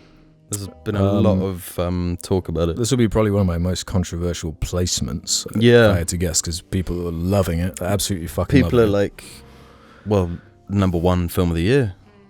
Yeah, a lot of people are putting it in their like top 10s and stuff. Maybe the first half, I would. I won't spoil anything because Jim hasn't seen it. But you can see my thoughts on it in more details in many different places. On SARD, we talked about it. On HGTV, I talked about the backlash to the review and stuff. Because from the second I rated it on Letterboxd to 3-star, it was like you gave it that type thing. Yeah. But I feel like I'm justified in that. 29 is Thunderbolts. Actually, just one last thing on Sinners. I do think it's cool that it's an original film. It's one of the very few successful big original films. It just didn't fully work for me, but I'm glad it was a success. 29 Thunderbolts, another Marvel movie. It's got some good action, set pieces. It's kind of just what I'd want to see from these. Yeah, I really want to watch this. I don't know. One of my biggest issues with the formula of Marvel is what happens in the third act. When they like just become the same thing every time. Yeah. And this kind of skirted past it by me and felt a bit more like nice, a bit more character focused, corny, but I like it. Yeah. It's got Elaine in it as well, so. Yeah, that's the main reason I saw it. It's for Elaine. Avatar: Fire and Ash, a new entry, 28. It's a masterpiece, baby. The best film of the year. Woo! It's actually incredible. So much spider. I don't know. I feel like I could do a whole hour on this fucking movie. Really? Honestly. You fucking love Avatar. It's so weird. I love it, but I don't as well. I love Jake Sully, man. Yeah. I'm there for Jake. Yeah, give me more Jake. More Jake. But more so that villain. Why so blue? Yeah, why so blue, Jake? He is aura farming in every single scene. Yeah. And his even if the line fucking sucks, that actor he's fucking mogging in every scene to a degree where it's like, I don't care what you're saying. I want to just see you saying it. He milks. Yeah. Yeah, so when you're having these dynamics of like, Spider's in danger, we need an uneasy alliance right now, we don't have a choice type shit, I'm like, these are tropes I love, man. Yeah. Like, okay. That's great. Like, but just why is it so fucking long? Yeah. Why is it 3 hours and 15 minutes? It's crazy. Yeah. It feels like watching the extended edition like first. Right. Where it's like, give me this option like when I can pause it maybe. Yeah. You know? Man's got a piss, fam. Loads of like bad dialogue and bad like kid actors and shit like that. Yeah. But a lot to like about it too. Like are there any rats? Na'vi rats. They got like Pandora squids. Okay. Can you connect to the squid? Make the squid come? There's lots of like weird kind of sexual implications in the movie. With the squid? I don't think anyone connects to a squid. But they could if they wanted to. I think they could. Isn't that the idea? They'd like get smitten in the knees. You know, James Cameron took LSD while watching like a outdoor fire. Deep sea. Yeah. Wild deep sea diving. Maybe that's what he's doing when he's looking at the down squid. Yeah, he's like, whoa, man. I'm connecting to the squid. So yeah, I said earlier to you, Fire and Ash is kind of like an inverse Way of Water, where like I love the last hour of Way of Water. I think it's like incredible. Yeah. Where it's like the first hour cool. of Fire and Ash I thought was like about that quality. So if you combine these three films, there might be like a 4-star in there, but on their own they're a bit more. How do you feel about the first one? It's the best one. I think the biggest issue with 2 and 3 that it doesn't have like a central kind of hero's journey character anymore. Yeah. It's so like scatterbrained with all these different characters that sure they might get a little arc or something here and there, but it just doesn't have that like through line of that first movie. Yeah. You know, the like dramatic irony of this like disabled human who's able to be this like mega alien, and like there's just more going on, I feel. As like that's a really good into. introduction to like that world. Yeah. And just like, I don't know, on like an emotional level, there's like something there to someone who's disabled being able to like have this body and have all this like physical freedom. There's something interesting. Yeah, that first scene when he like gets the ability to like run around and stuff. And that gives it, yeah, exactly. And that gives it like a fun kind of it's almost tension. like childlike as well. Like, yeah, exactly. He's like reborn. Yeah, but it gives it a tension where like the more he's using the like avatar body, his human body's getting more and more frail. That's right, yeah. And like that's like a fun dynamic that isn't really he's almost like addicted to it. Like. Yeah. And there's something like relatable and kind of human about that, whereas it's more about just fighting, I guess now. Well, that's always been a part of it, like the war bit, but it doesn't have that, you know, that inherent tension anymore. 27 is a documentary called Seeds, which was, I'll just read an exploration of black generational farmers in the American South, reveals the fragility of legacy and the significance of owning land. That was very interesting. Yeah, I think you mentioned this to me a little while ago. And had some great like visuals in it. It was like the nice balance for me for like when a documentary can be artsy and wanky to a degree where it's like I don't even feel like I'm learning anything.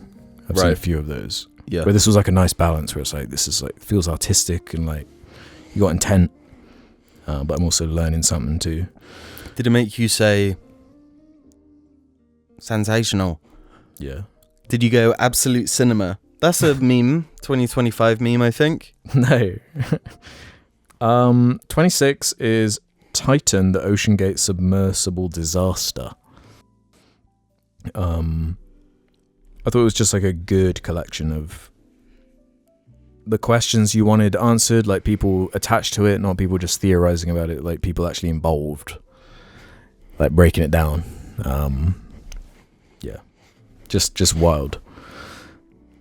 25 is a weird one, a film called Resurrection. I saw this when I was in Vancouver. It has some of the best stuff I've seen in a film this year. Mm-hmm. But also, I don't know who I could ever recommend it to. You know, right. It's one of those. Why? Like ridiculously long. Right. Very loose. And like, you know what I'm saying? I didn't even, it's like structured in these certain parts that have no explanation as to what is like different about them until you hear like after the fact, like, oh, this is like the human senses explored through like different things, and it's like without you feel like you need a forward or some context, or like you know, when you look at a portrait in a gallery, there's a little bit of explanation. Yeah. I feel like I needed that explanation bit, right? Because there's like a narrative or like characters, there's not much to attach yourself to, but it is cool though. The Smashing Machine 24. I was kind of disappointed by this. Oscar? I don't. The Rock he's not a good actor, bro. Really? He's fine in the film. He's fine, but like the extra kudos that people are giving him just because it's like, whoa, he's like trying to do his job this one time. Yeah. It just bugs me on a level where I'm like, right.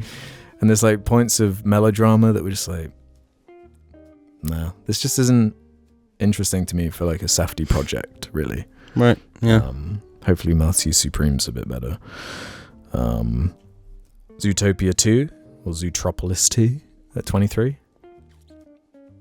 Just a good ass movie. It's like a good action film. It's just like a bunch of fun chases, set pieces, linked together, fun character designs.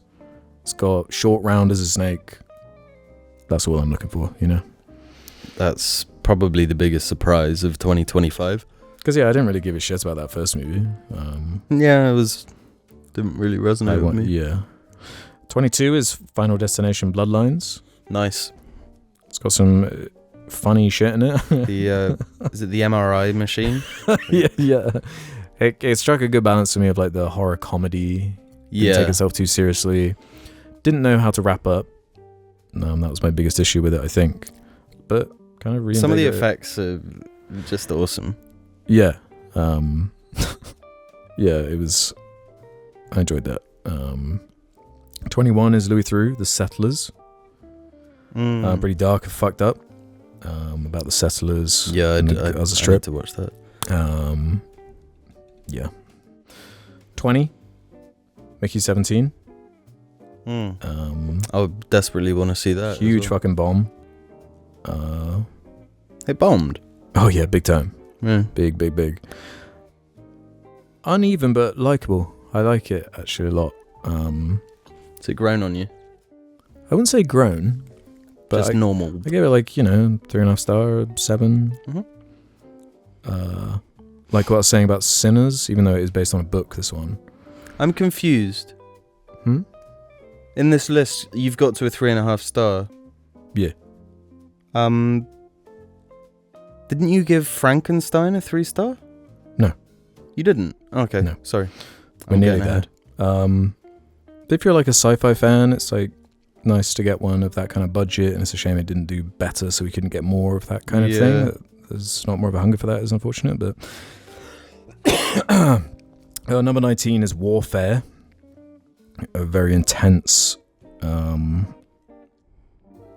just disgusting slice of that fucking conflict. Yeah. In a way that didn't seem to like overly romanticize anything. It was very much just like the camera was just kind of like observing.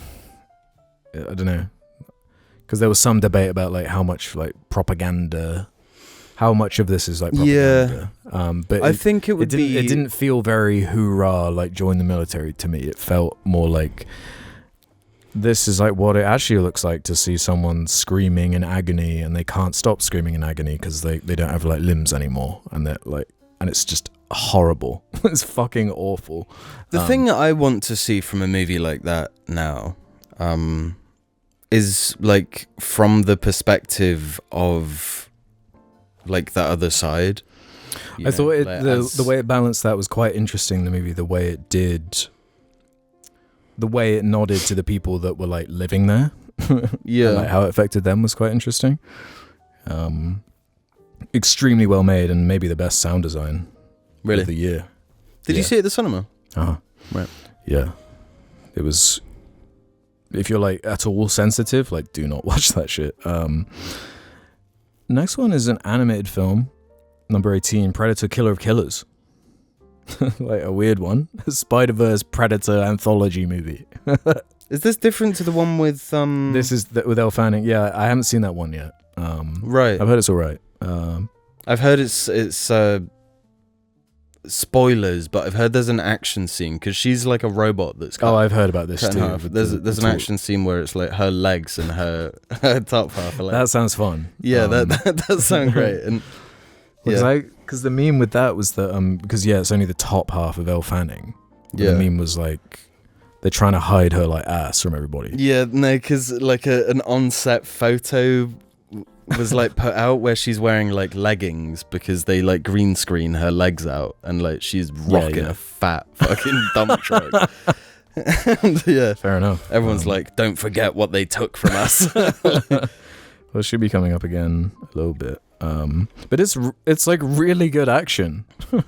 It's like it's like a Predator in like Norse Viking times. Oh, okay. It's a Predator in like samurai times. Oh, it goes through like but it's all linked and it all like comes together. All right. It's Why is Predator having a resurgence? I don't know. I think the guy they just put in charge like just clearly kind of gets it on a certain level and has the right balance of like kind of goofiness. Yeah. I don't know. That was like a surprise to me. This is a fun British one. The Ballad of Wallace Island, at 17, about a 2-time lottery winner who went and lived on this little island, and basically uses his immense wealth to get this like band to come to his island to play just for him. Oh god. Yeah. It's a really kind of interesting, and there's only like 3 or 4 characters in it, maybe 5. Yeah. Small scale, like very British, and quirky and funny, and charming, and kind of sad. Number 16, Frankenstein. I thought this was awesome. Okay, you liked it more than I thought. I loved the production design, obviously. I liked the design of like Frankenstein and the structure. That was like one thing, because I actually watched this with my parents. We haven't watched a film together in bloody years. Yeah, I haven't watched something with them in a while. So we had like a good chat about it afterwards, and my mum said, and like after she said it, I couldn't disagree, and she said, I think they made Frankenstein too like hot. Like, sure. I think he should have been scarier. I don't know. I don't really care about that personally. Because I kind of liked how he was more. He wasn't the screws coming out of the head, the screws in the neck, right, and the giant forehead. Yeah, like he didn't have to look like the. He looked more like the Prometheus, like kinda. space jockeys or whatever. I don't know. I liked it. I felt like it didn't impede the performance of the actor in any way. It looked great. Yeah, and like he's quite scary at the beginning when he's all like cloaked and stuff. Like and it felt more like a fairy tale kind of character to me. Yeah, could, see I think Guillermo del Toro. Did I say it right? I heard Guillermo del Toro. I'm scared now. Del Toro is in his element when he's writing and directing like a whimsical story. Like that's why Pan's Labyrinth is like just the perfect film for him. Yeah, like that's one of the things I liked about it, was that a lot of his films have kind of been an ode to Frankenstein anyway, all along. Yeah. You know? Well, because I saw a little bit of that like documentary thing that plays afterwards, and like he's always wanted to do Frankenstein, and only now feels like he's in a place where he can actually give it like his best shot. Yeah. Because I was really sold and won over early on in the kind of courtroom scene where Victor's proving his like early fucked up like tech, basically, with that weird body, and it's like this practical effect, and he's like it's like the top half of like a rotting cadaver. So I thought that it had that nice macabre Victorian element of, like, all the people like lining up waiting to be hanged, and he's like looking them over. Like, I feel like the movie does such a good job there of like making you understand Frankenstein's perspective of the monster, where he's like going across battlefields, like cutting legs off and stuff, and it's like he just sees this thing as an amalgamation of rotting flesh. He doesn't see it as a person. And it's more like his hubris, and he's not even thinking about like the overall impact that this will have, or like what the end, what it'll actually do once he's achieved it, this goal. Like he didn't think that far ahead. And I love the when you read about the writer of the book, Mary Shelley, her like strained relationship with her father is what she like personified Frankenstein as. So she personified those feelings of like longingness and like, why did you make me but you want nothing to do with me, and like that feeling. I think it's communicated really well in the film. Yeah, amazingly well. And the idea of like repeating like the sins of the father. Like, you kind of just recreate.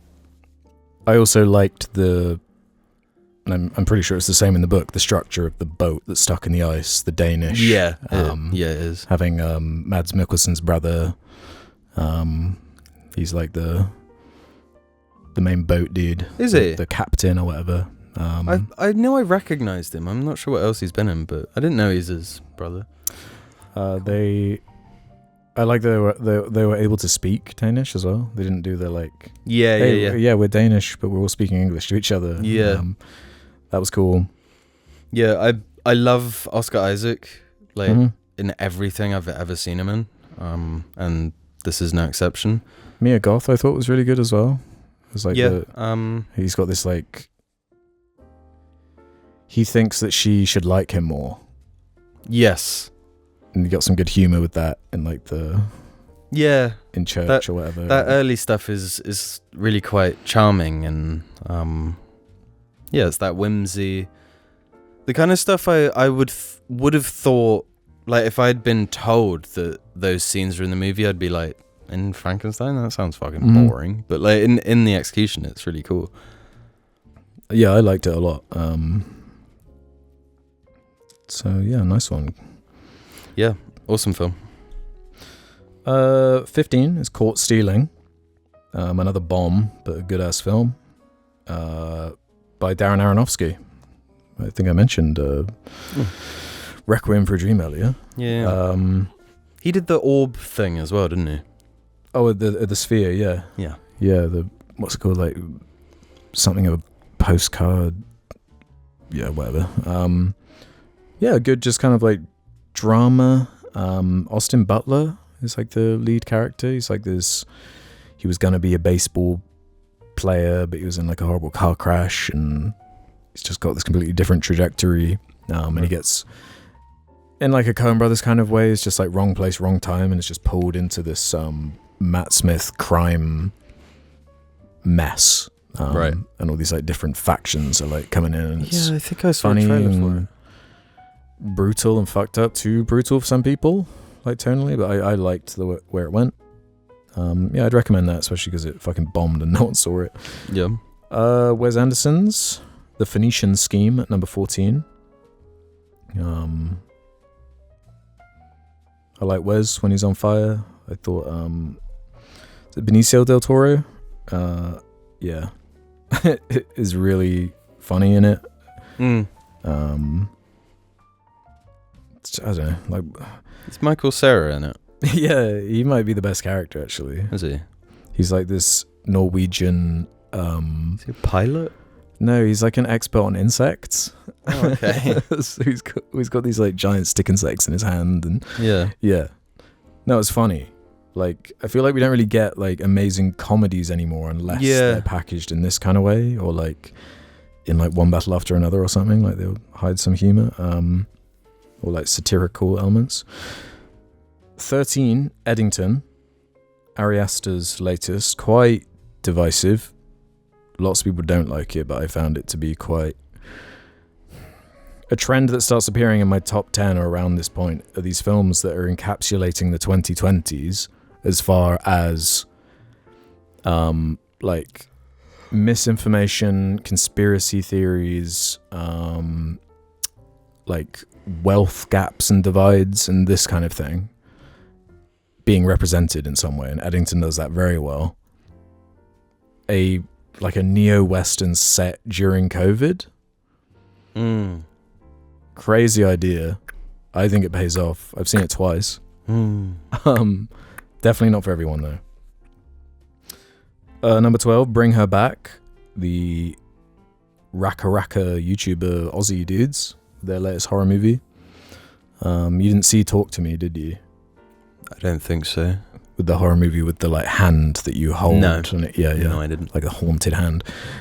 This one had Sally Hawkins, who was fucking excellent. She was in Shape of Water, speaking of Del Toro. Just a really solid, great horror movie where they seem to be very good at working with quite young actors. Like there's some stuff they have these like kind of kid characters do in a horror setting that are like really disturbing, and effective and like emotional, fucked up. That's definitely one to look out for. And along similar lines, 11, 28 years later. I watched it again, like reviewed it again. I think it got better. Yeah, I saw it twice. It's definitely better on a second watch. Yeah, and there's all this stuff about, I don't know, it's nice to be rewarded as someone who is like British and is watching this British film, and a bunch of like the commentary and like meaning behind it is enhanced by being that way. Whereas I feel like a lot of people are watching it and are disappointed because it's not like a zombie movie, like a typical zombie movie. Yeah. It's about a bit more, and it leans more towards like fantasy and kind of almost absurdism. And it's like dreamlike at points. Yeah.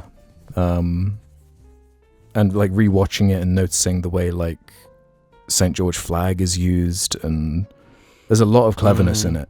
And the energy, it just felt like kind of weird and different. And now that it's confirmed that the third movie has been greenlit, hell yeah, I feel like nice, because that was one of my fears. Was it was a bit too weird for general audiences. People aren't going to come out for the second one, and we won't even get the story finished. Whereas I'm hoping Nia DaCosta brings it together. Something I love is when like when an older director just like comes in and like, because this was the thing with like Mad Max, they come in after doing kind of a bunch of like lame, like corny films.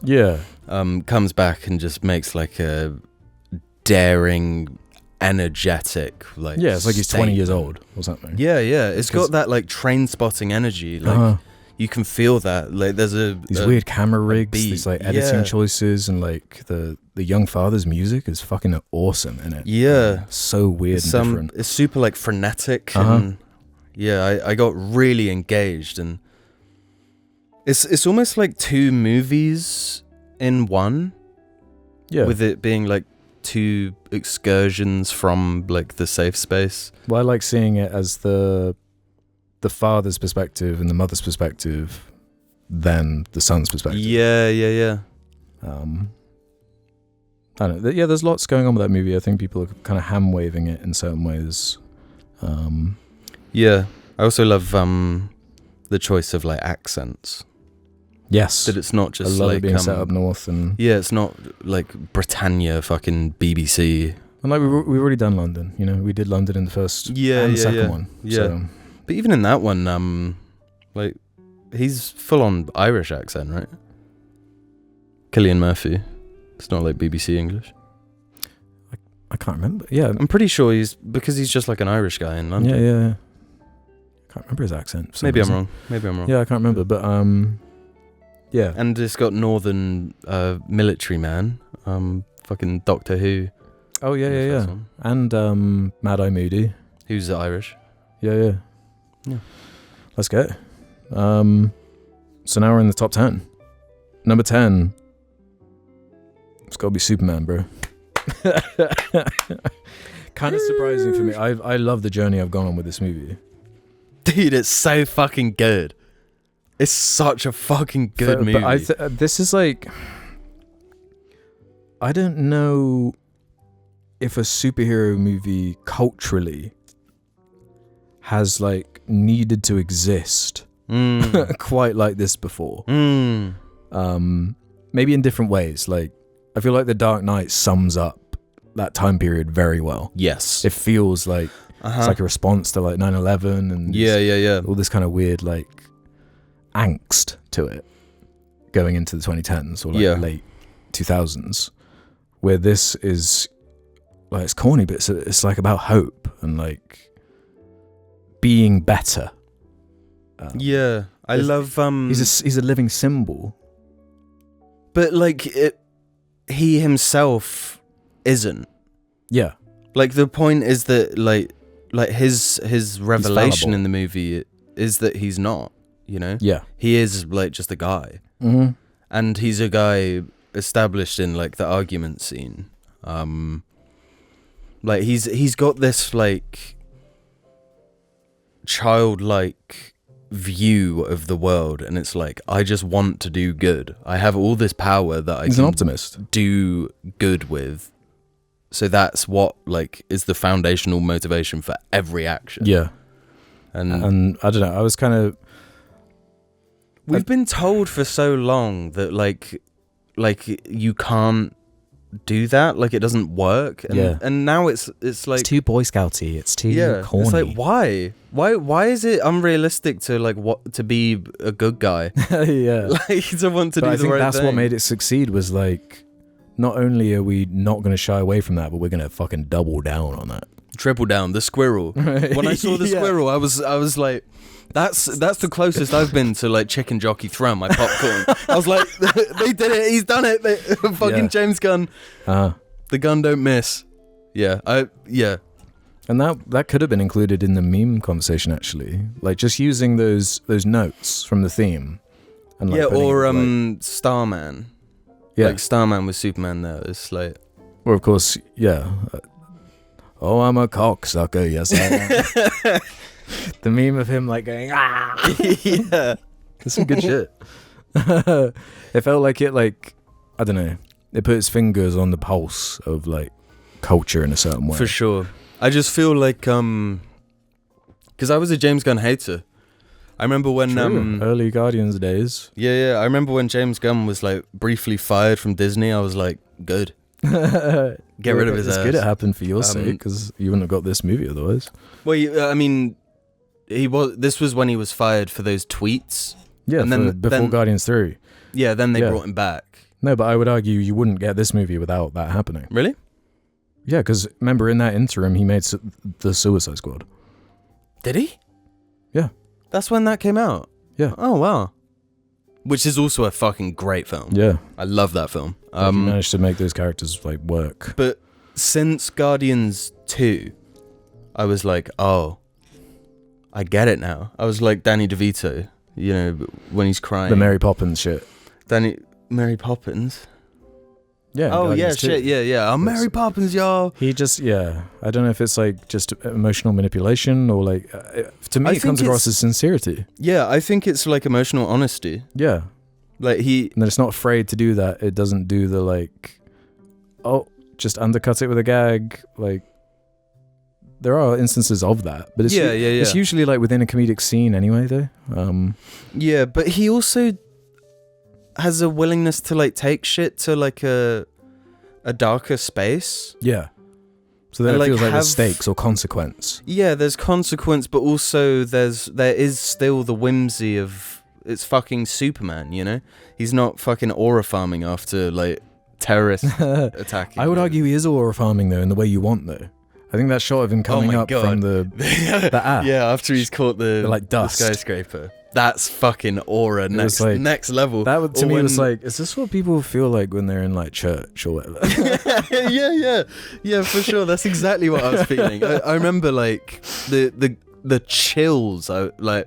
I needed like 5 extra layers. I was I was shivering in the theater all 3 times that I went. Like, and the bit when he's like fighting Ultraman. And he's been like lasered in his eyes, and then he like rises up in the fight, and it's like,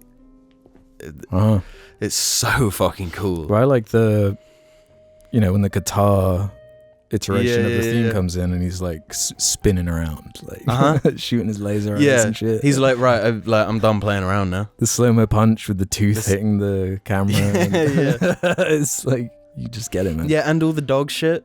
Yeah. Like, again, with the sincerity, like, this is someone who has a dog. Yeah. Like, the highs and lows of having a fucking annoying-ass dog. Exactly. But like the squirrel thing, that line of him, like, saying it's not even a good dog, but he's probably scared, so I gotta help him. It's just like, damn.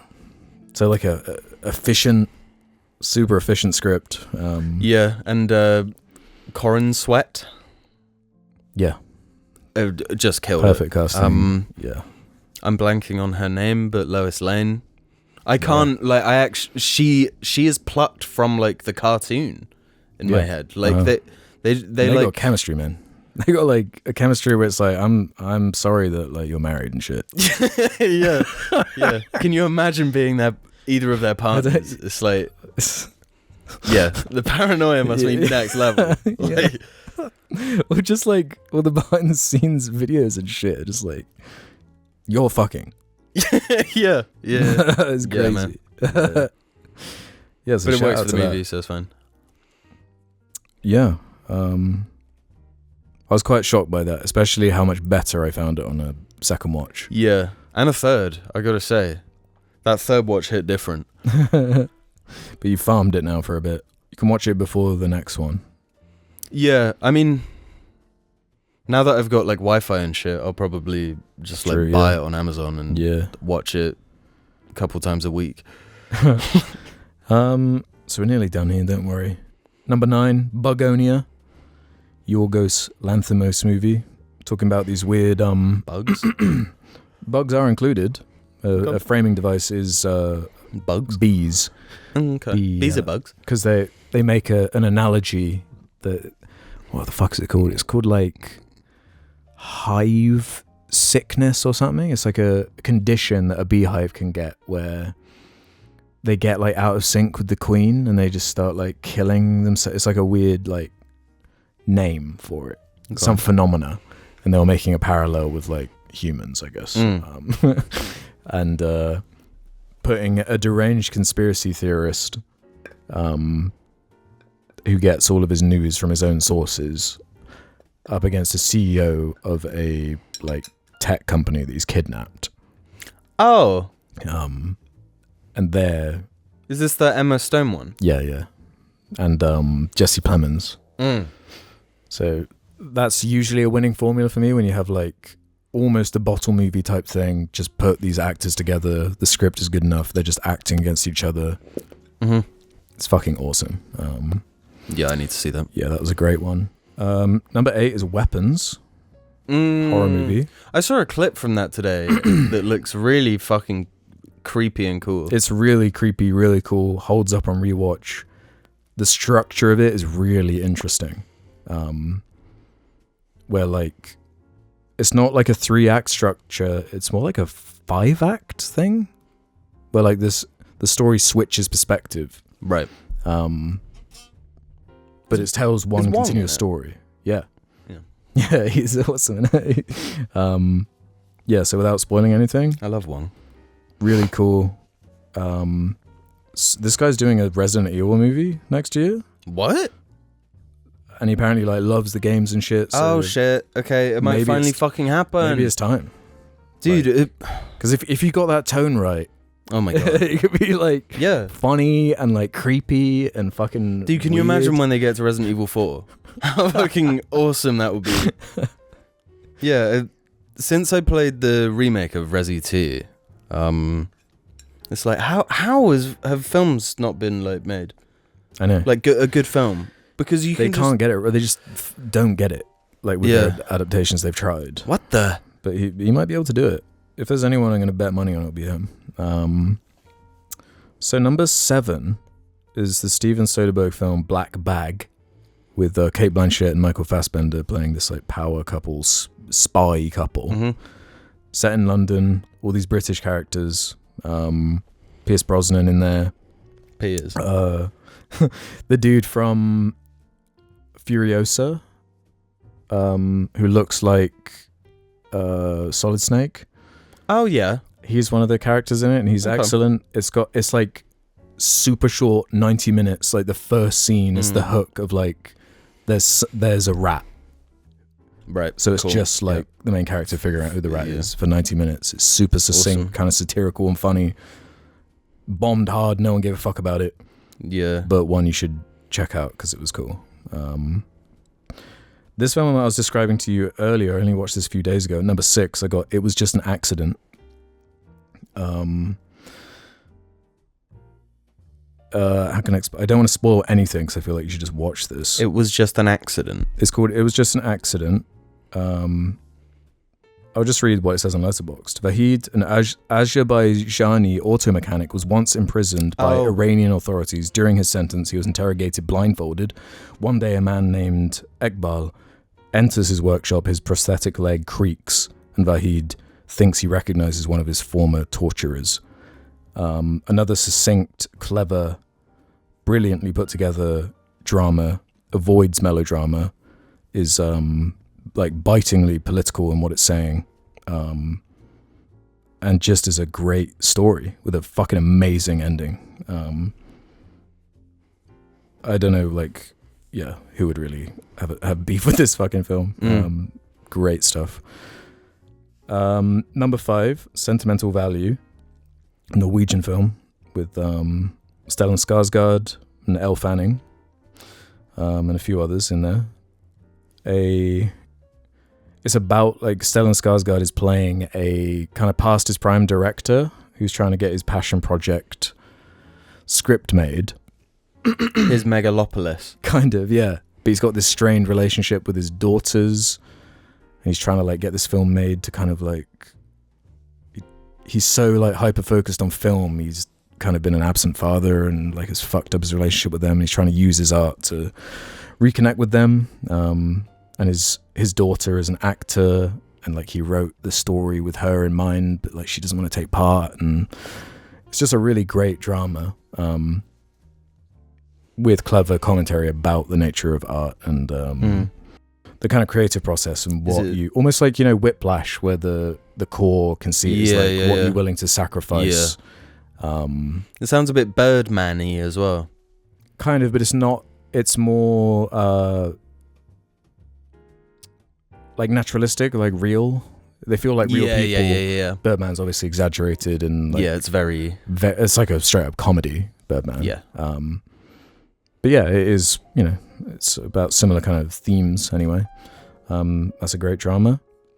Number 4, a film I really want you to see. Train Dreams. I think I described it to you. It's like a guy in 1890. He like works on train developments. And it's just like a mosaic of his life, his entire life, and the meaning he finds in it. But it's gorgeous. All these, it's called Train Dreams, and dreams are like part of the structure, and it feels very kind of like dreamy and like and like his life is like passing through his fingers in a way that you can't quite grasp. But it feels like it's encapsulating this entire life. Another great ending, great music, production design is like incredible. The guy from Fargo with the kind of bug eyes, what the fuck's his name? The blonde guy? Yeah, William H. Macy. With the funny voice? Yeah. He's kind of like neurotic and... yeah. He has like a bit part in the movie that's super memorable and like nice. There are loads of like small characters. Like I'll describe one scene for you, for example, that might sell you on it, that doesn't spoil anything. He's like, the main character's doing his job, just like cutting wood or whatever. And a guy shows up that seems like a bounty hunter or someone. And he like, he gets into a gunfight and kills somebody. But it's like the tertiary perspective of it. Like there's a character who's got nothing to do with it. Like this guy's just come in, and then it's like, what does it look like after like the hit has been done? Yeah. And the guy's just like, yo, I was just here for blah da da da. Like, do we have a problem here? And like what that looks like, and everyone's just kind of like doing their job and wants nothing to do with it. And then like that's not part of the plot beyond that scene type thing. Right. It's just like a really cool. That's cool. It just it doesn't feel like.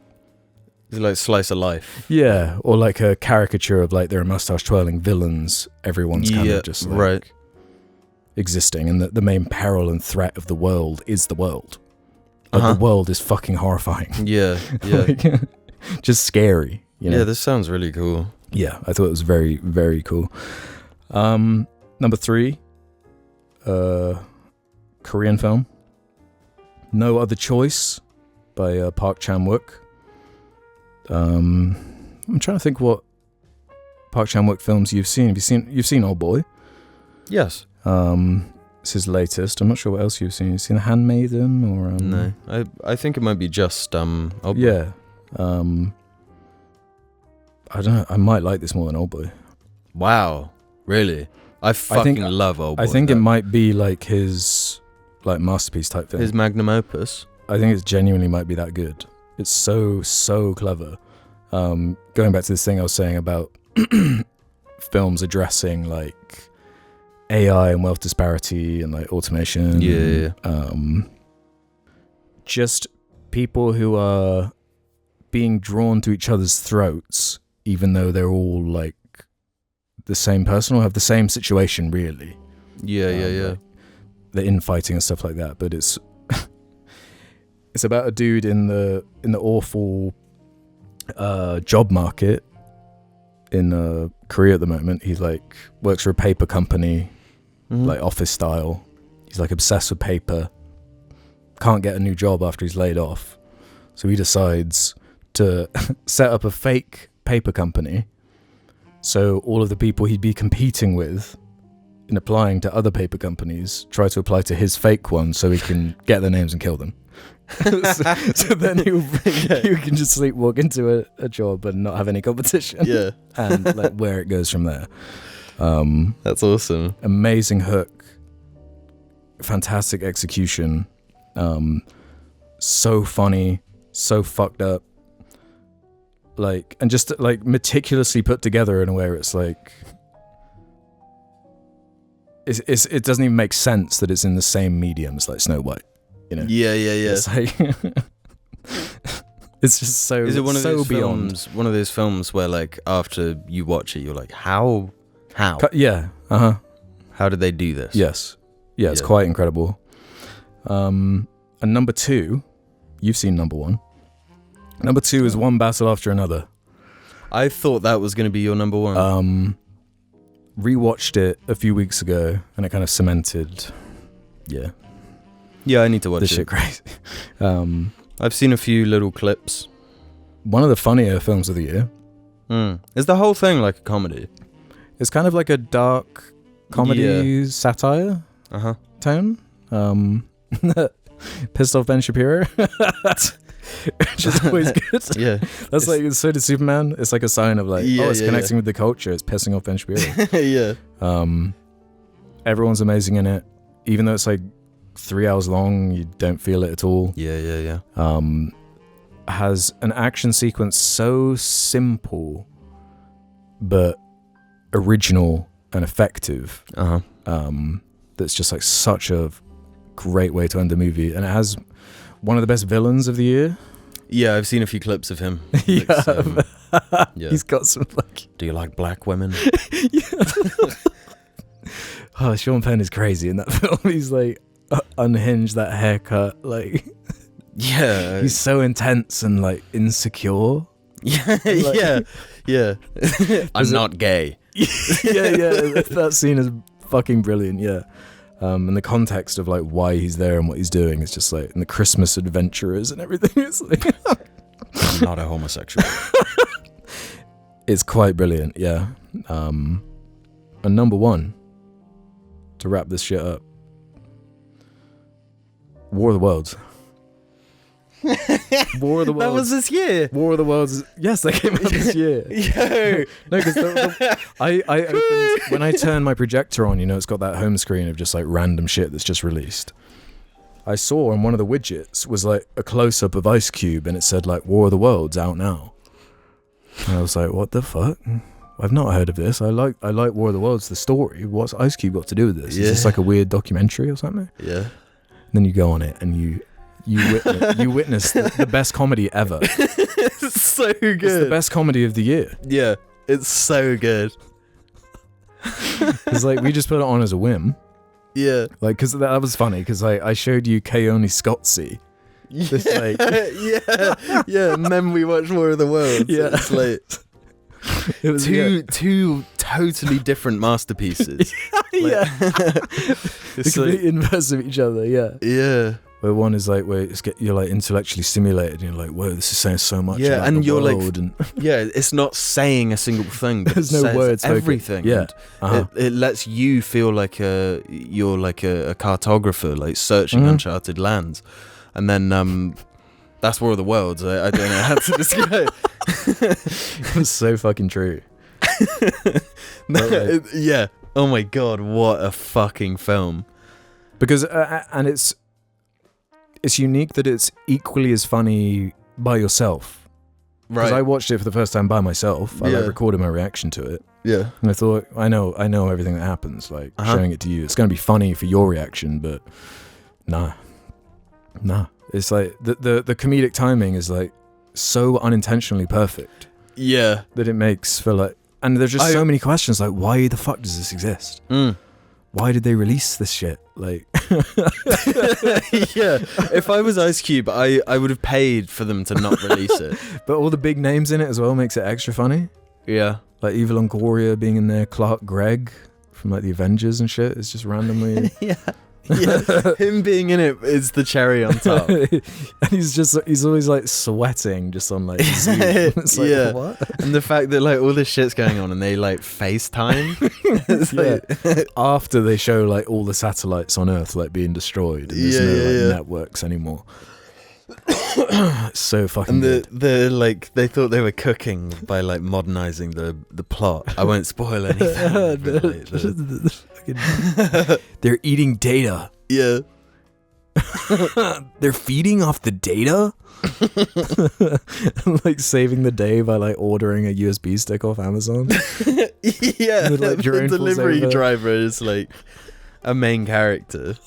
It's so fucking stupid, man. It's like I feel like it might be Amazon like testing out propaganda. It's like if this is what they want to release, fucking go for it. Give me more. Give me more. Like, that's crazy. Yeah. So good. That AI slop we're fucking in for in the coming years. Jesus Christ. Yeah. See what it's gonna take away like War of the Worlds. Yeah. Because like the fact that I think what brings it all together, the binding agent, is Ice Cube. It's so strange. And like, it's when he like he has to react. His reactions. That's so funny. Ice Cube when he like stands up and he's like, yeah. So that should be on the meme list. Is just Ice Cube reactions, because tough. Yeah, tough as fuck. Yeah, unk, fucking full force.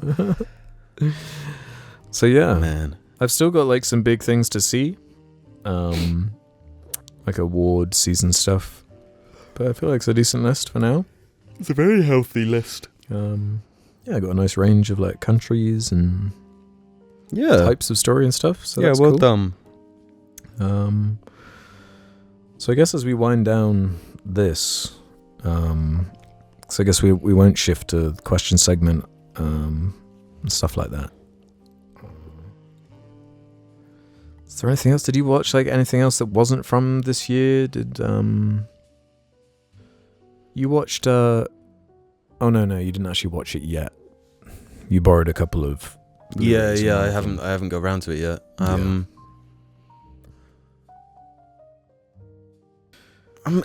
If that's it. Yeah, I think that is it on my front for sure. I don't for me, like watching a movie is kind of like an event. Yeah. You'll have way more to say for music and games and a bit of TV in there. Yeah, for sure. But one thing like in a Jamie way, it's not a 2025 film, but I rewatched a film I hadn't seen for about 10 years or whenever it came out. What was that? The Witch. Yeah, I haven't seen that in a while. It's probably been about 10 years for me, actually. Yeah, because I think it came out when I was like 18, and watching it now, holy shit. Like proper folk horror. Yeah, I've never seen any other movie like it. Like, apparently it was a fucking nightmare to film because the language. The language, the director was such like a meticulous, like it had to be like perfect. It had to be totally accurate to the time. That's what makes his stuff cool. You know? Yeah. I don't know what else he's done. Northman. He's the Northman guy. Yeah, it's what put him on the map. Shit, man. Nosferatu. That makes so much sense. I need to watch Nosferatu. But yeah, what a crazy, crazy good film. What I didn't realize is that like the script is made up of a bunch of like relics of like journals and shit from that time. Oh, I didn't know like that people, like that's cool. The whole script is made up of that, and when you know that, it makes it so much scarier as well. Because it makes you wonder, like what the fuck actually was going on back then, like to make these people come up with this shit. Because it's really freaky, and like the stuff with the baby and like the goat. The goat's fucking. I mean, the film is goated. It is. Let's be real. And doing like I think I must have watched it while playing like Destiny or something when I first watched it. Because back then I couldn't sit and watch a film. Yeah. I had to like be doing something else, like playing Dr. Mario or something. Yeah, they would do that as well. But to sit and just watch it, man. Yeah, that's like an atmosphere you can cut with a knife type thing. Yeah, for sure. And like doing more with less as well. Yes, I feel like works in horror so well. That like small cast of really good actors. Yeah. And the ending I think is perfect. Like it's it's a very clever film. Yeah, and the film almost like seduces you into like like being like you would dance with the devil like under the same circumstances. Like that's the whole plot of the film is like it's amazing. That is a goated shout out for sure. Goated as fuck. You seen The Lighthouse? Yes, but like I need to watch it again because I didn't give it my full attention. You gotta do that properly. Yeah, I was watching with someone when we were like talking pretty much the whole time, and it's not that kind of film. No. But I remember War of the Worlds is a good one for that. yeah, it's built for that. No, you gotta lock in for War of the Worlds, let's be real. You gotta shh, I'm listening. Yeah. Wait, I'm lost. Rewind it.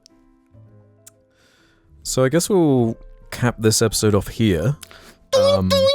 If you head over to Patreon, the TV, music, and games convo should be up. If not, that'll come out in a week's time. Hope you all have an awesome Christmas and stuff like that. We wish you a Merry Christmas. Mm-hmm. We wish you a Merry Christmas. We wish you a Merry Christmas. And a Chinese New Year.